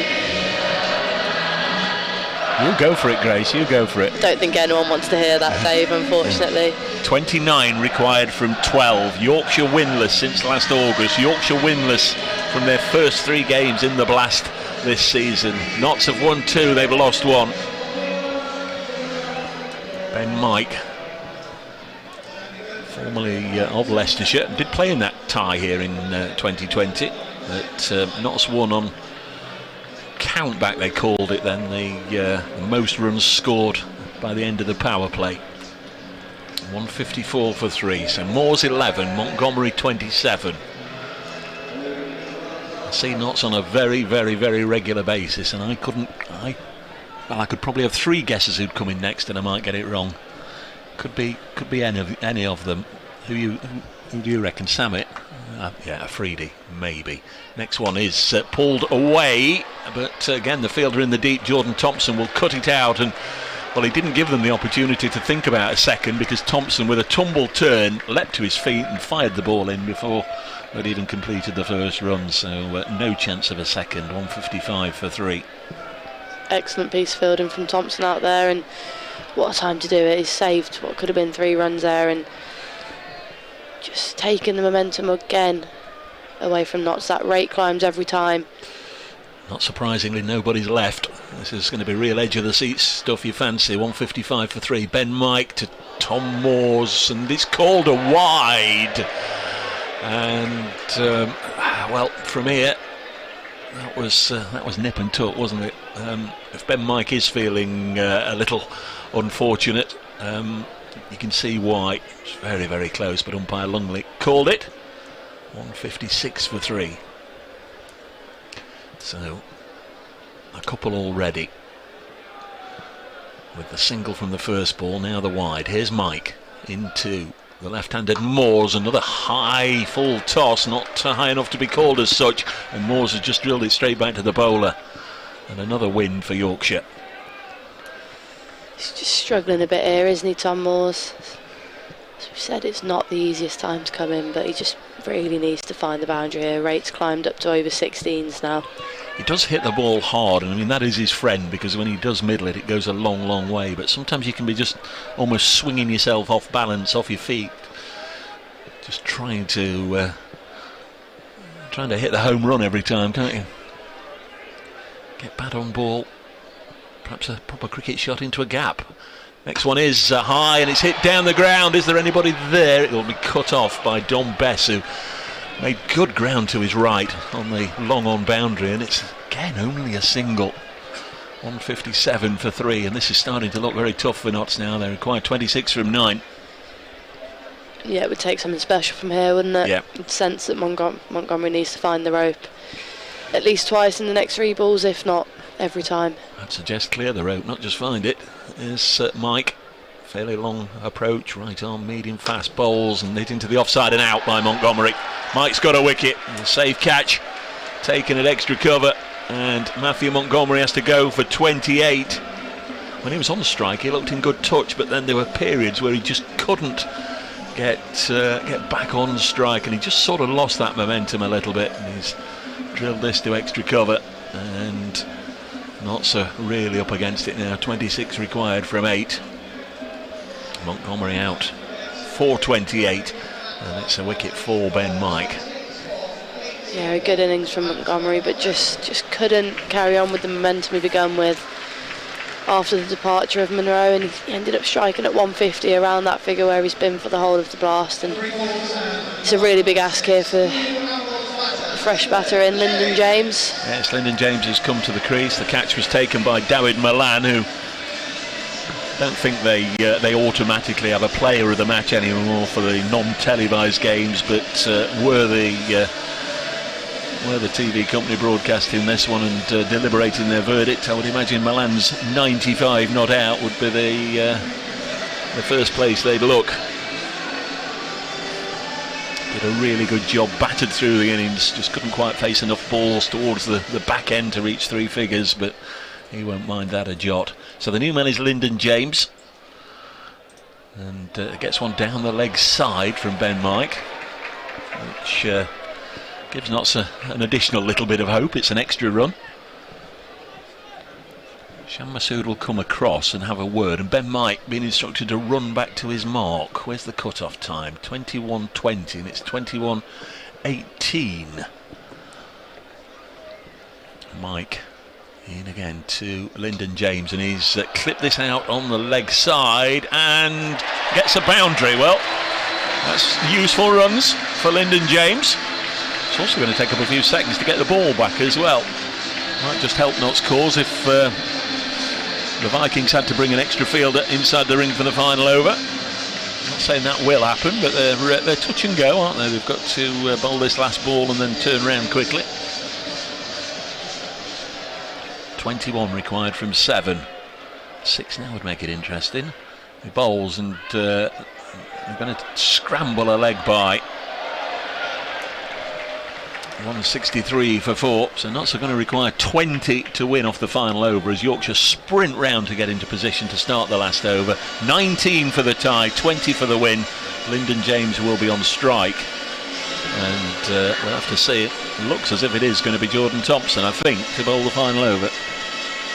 Yeah, it's set up for a very exciting finish here. It's been a game of cat and mouse, hasn't it, throughout all 40 overs, and they've brought Jordan Thompson on. We've said it earlier, he wants to win games for his side, he wants to stand up in big moments, and he'll be hoping he can get his side over the line here for their first win since August, Dave.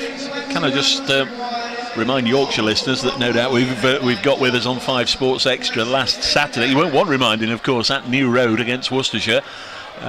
Worcester required 19 from the last over and one with the ball to spare. A couple of big sixes from Adam Finch. Here's Thompson bowling, and Lyndon James will get a single. Don't think that's going to happen here, but Yorkshire closing in on their first victory of the season. 164 for 4, 19 required to win from 5. 18 for the tie. Moores is on 12. Often talk about Trent Bridge having smaller boundaries on the circuit, or amongst the smaller. Quite big today, unfortunately, on the leg side where Moores is hitting now.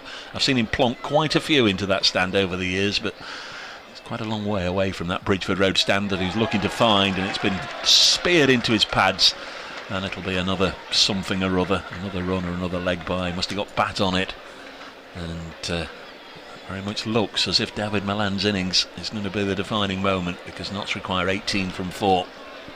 Yeah, it takes something seriously special here from Lyndon James. Step forward, a hero.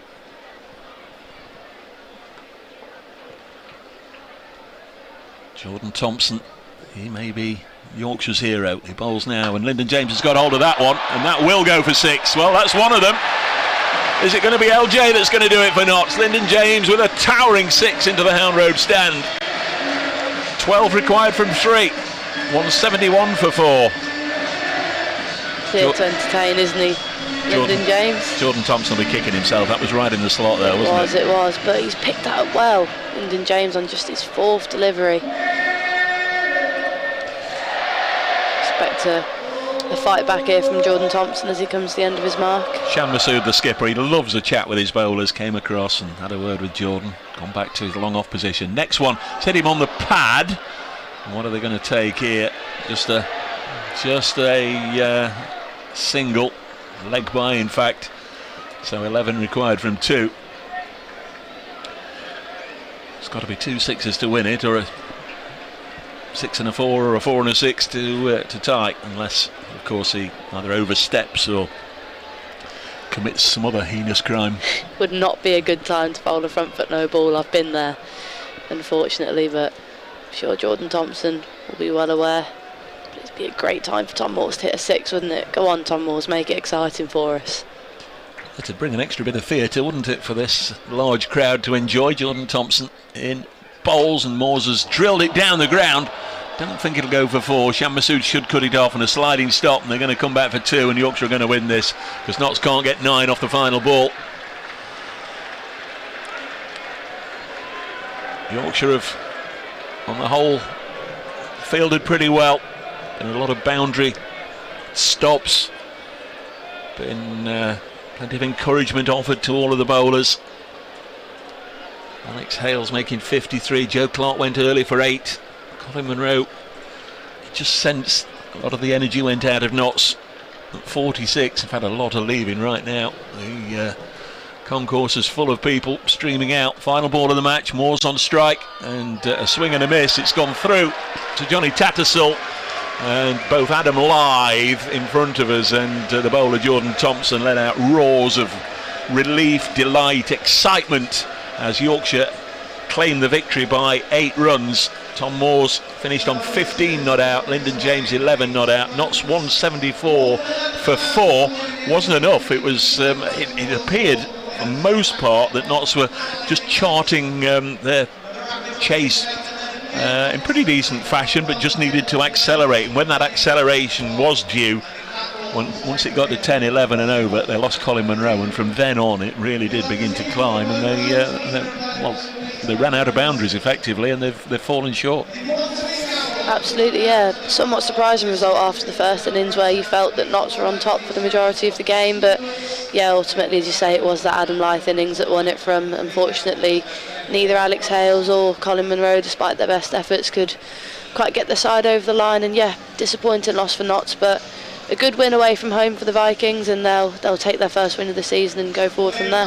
Yorkshire won the toss, opted to bat first, 182 for 7. David Milan 95 from 55 balls. Shan Masood offered him good support with 34. A strange sort of debut for Jack Brooks, who had a long association with Yorkshire. Got 4 wickets on his first T20 appearance. Remember, he's on loan here from Somerset, but it was an expensive 4 wickets. 4 for 51. Freedy also chipped in. Samit Patel with the joy of getting his 200th blast wicket for Notts as well. That was one of the high spots. But at 182 for 7, the game's certainly in the balance then. Notts would have known they would have had to bat well. Alex Hales, who got 65 last night, made 53, but he went soon to be followed by Colin Munro, made 46. Matthew Montgomery played again nicely for his 28. Really is a player of immense talent and immense promise, but he lost the strike at crucial times, and Notts just ran out of steam, and as I say, ran out of boundaries. They've been defeated by Yorkshire by 8 runs.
Okay, so that does bring a close to today's game, and it's a game that Yorkshire take the victory in. They do win by 11 runs. Notts finish their innings on 172.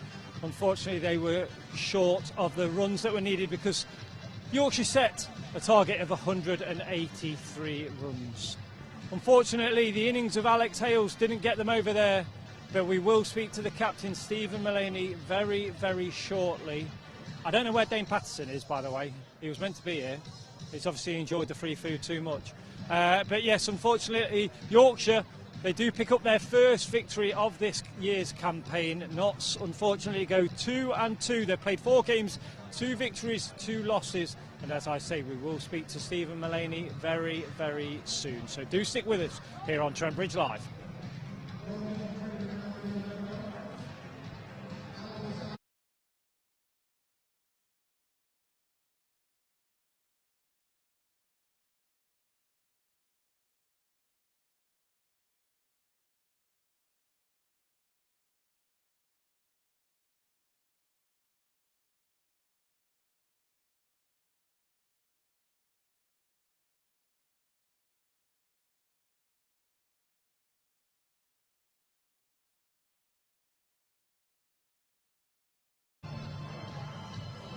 Okay, Mr. Patterson has joined me. Unfortunately, we couldn't get over the line there, Dane. Where do you think Yorkshire won it, or where do you think we'll be looking to maybe improve in an area that we can look back on? I think it was close enough. I just think they bowled better. I think they were good also in the field. We made a bit small mistakes, but yeah, at the end of the day, close enough. I mean, wow. I thought at one end I thought we were going to get over the line there, but yeah, I mean, they bowled well at the death there, so yeah. It felt very much to me when I was watching sort of that power play. We spoke about the power play at the interval. We just couldn't sort of get going, could we? We couldn't really launch those. Obviously, with Joe Clark losing his wicket quite early, just falling for 8. Do you feel that went on to Alex Hales to just kind of maybe make sure that we didn't lose another wicket in quick succession? Yeah, I reckon we just lost our 2 in batters at the wrong time. I think you could just sense a bit of frustration because I think they couldn't get going like they used to. So yeah, I think that was just one of the key areas. Also, just losing that in batters at crucial times. And from Yorkshire's point of view, they've picked up their first victory of this year's campaign. It'll give them a lot of confidence. Outlaws 2 for 2, 4 games played, 2 wins, 2 losses. Get back on the bike, don't we, on Friday, really? Yeah, I mean, it comes thick and fast back on the bike. I said it's an important weekend, so yeah, I think they'll be looking forward to the weekend. Indeed. Just one question, one bit for Alex Hales. He had a good innings yesterday against Durham.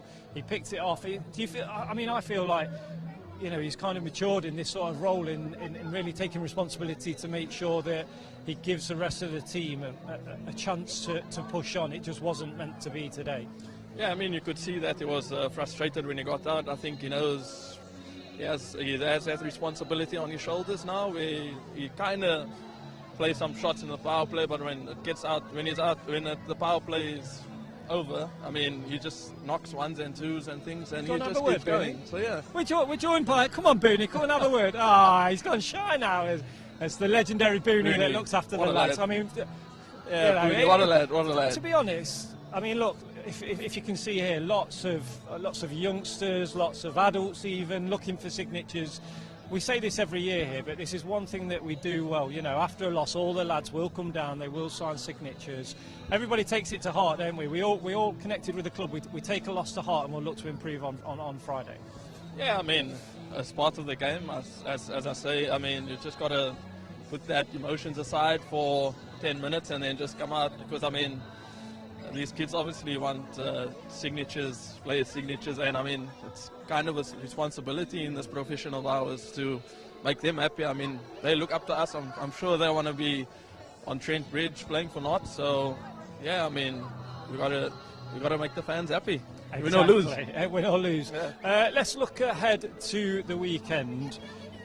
It's a very busy weekend. Friday we're here at Trent Bridge, Worcestershire Rapids. Then we go to Birmingham on Saturday. Then we're back here against the Lightning. 3 games in 3 days. It's a great opportunity. we mentioned that M-word, momentum, to just get some momentum back and really sort of kick into the middle part of the competition. Yeah, I mean, as we say, momentum is key in T20 cricket. But yeah, I'm sure the guys will be looking to, if we get 3 wins on the bounce, it would be a nice, we'll be sitting in a nice place before the red ball block, and then coming back, I'm sure we'll have a bit of confidence, so yeah. Indeed. Well, the captain's here. I've got he's to got move to on. sign in. Do you want to just go and quickly get Mr. Mullaney for me, please? He's just literally there for me. So the captain is going to join us literally. He's just signing a few signatures. That was the thoughts of Dane Patterson there for us, please. So Mr. Mullaney is coming in. Sorry, Captain, I know you were busy there going straight for the signatures. Tough one to take, I imagine, just a target of 183. Did you feel that was par, maybe too high? What are your thoughts on that? I thought it was target? about par, to be fair, but I thought we should have restricted them to less than that. You know, a little bits where we could, probably in the game where we could have got better. But yeah, it wasn't to be tonight. I just mentioned to Dane there, looking ahead to the weekend, 3 games in 3 days. It's a massive weekend, really, isn't it? Because we played 4 games. Great opportunity to just get some momentum back and really sort of kick on into the middle part of the competition. Yeah, in 2 games here, which is always, obviously we back ourselves here. I know we've lost tonight, but play Worcester, I think, Friday, go to Edgbaston and Lancashire Sunday. So, yeah, it's going to be a massive weekend. You know, we hopefully need to put 2 or 3 wins on the board in them 3 games. Just finally, because I will let you go, just a word for a couple of the youngsters in this team really this year. There's been a lot of change obviously, but Matthew Montgomery, he's picked up wickets, he's scored runs. Lyndon James coming into a difficult situation there, a bit of pressure obviously on his shoulders. Just how well have these lads adjusted to playing T20 for the Outlaws? Yeah, you know, it was no secret that we left a couple of spaces open with our recruitment, that we wanted to try and promote our players. Matthew Montgomery's been magnificent. The championship game before the T20 started, he got 170 odd, and then we had a practice game where he played unbelievably well, and I think in 3 out of the 4 games he's played ridiculously well. He looks a bright star of the future, and Lyndon's still learning bowling and batting, but he strikes a good ball, hence the reason he went in to try and hit 6s, and they're 2 massive players for Notts for the future, definitely. Right, I'll let you go. Cheers, Aaron. Thank you. Cheers. Thank you very much. Okay, so that is it for Trent Bridge Live this evening. Thank you very much for your company, but it wasn't meant to be. Thank you very much to Dane Patterson there behind the camera for joining me as well. As we've just said, we will be back on Friday for the visit of the Worcestershire Rapids. We hope you can join us then. But from everybody here at Trent Bridge Live, it's a very good night.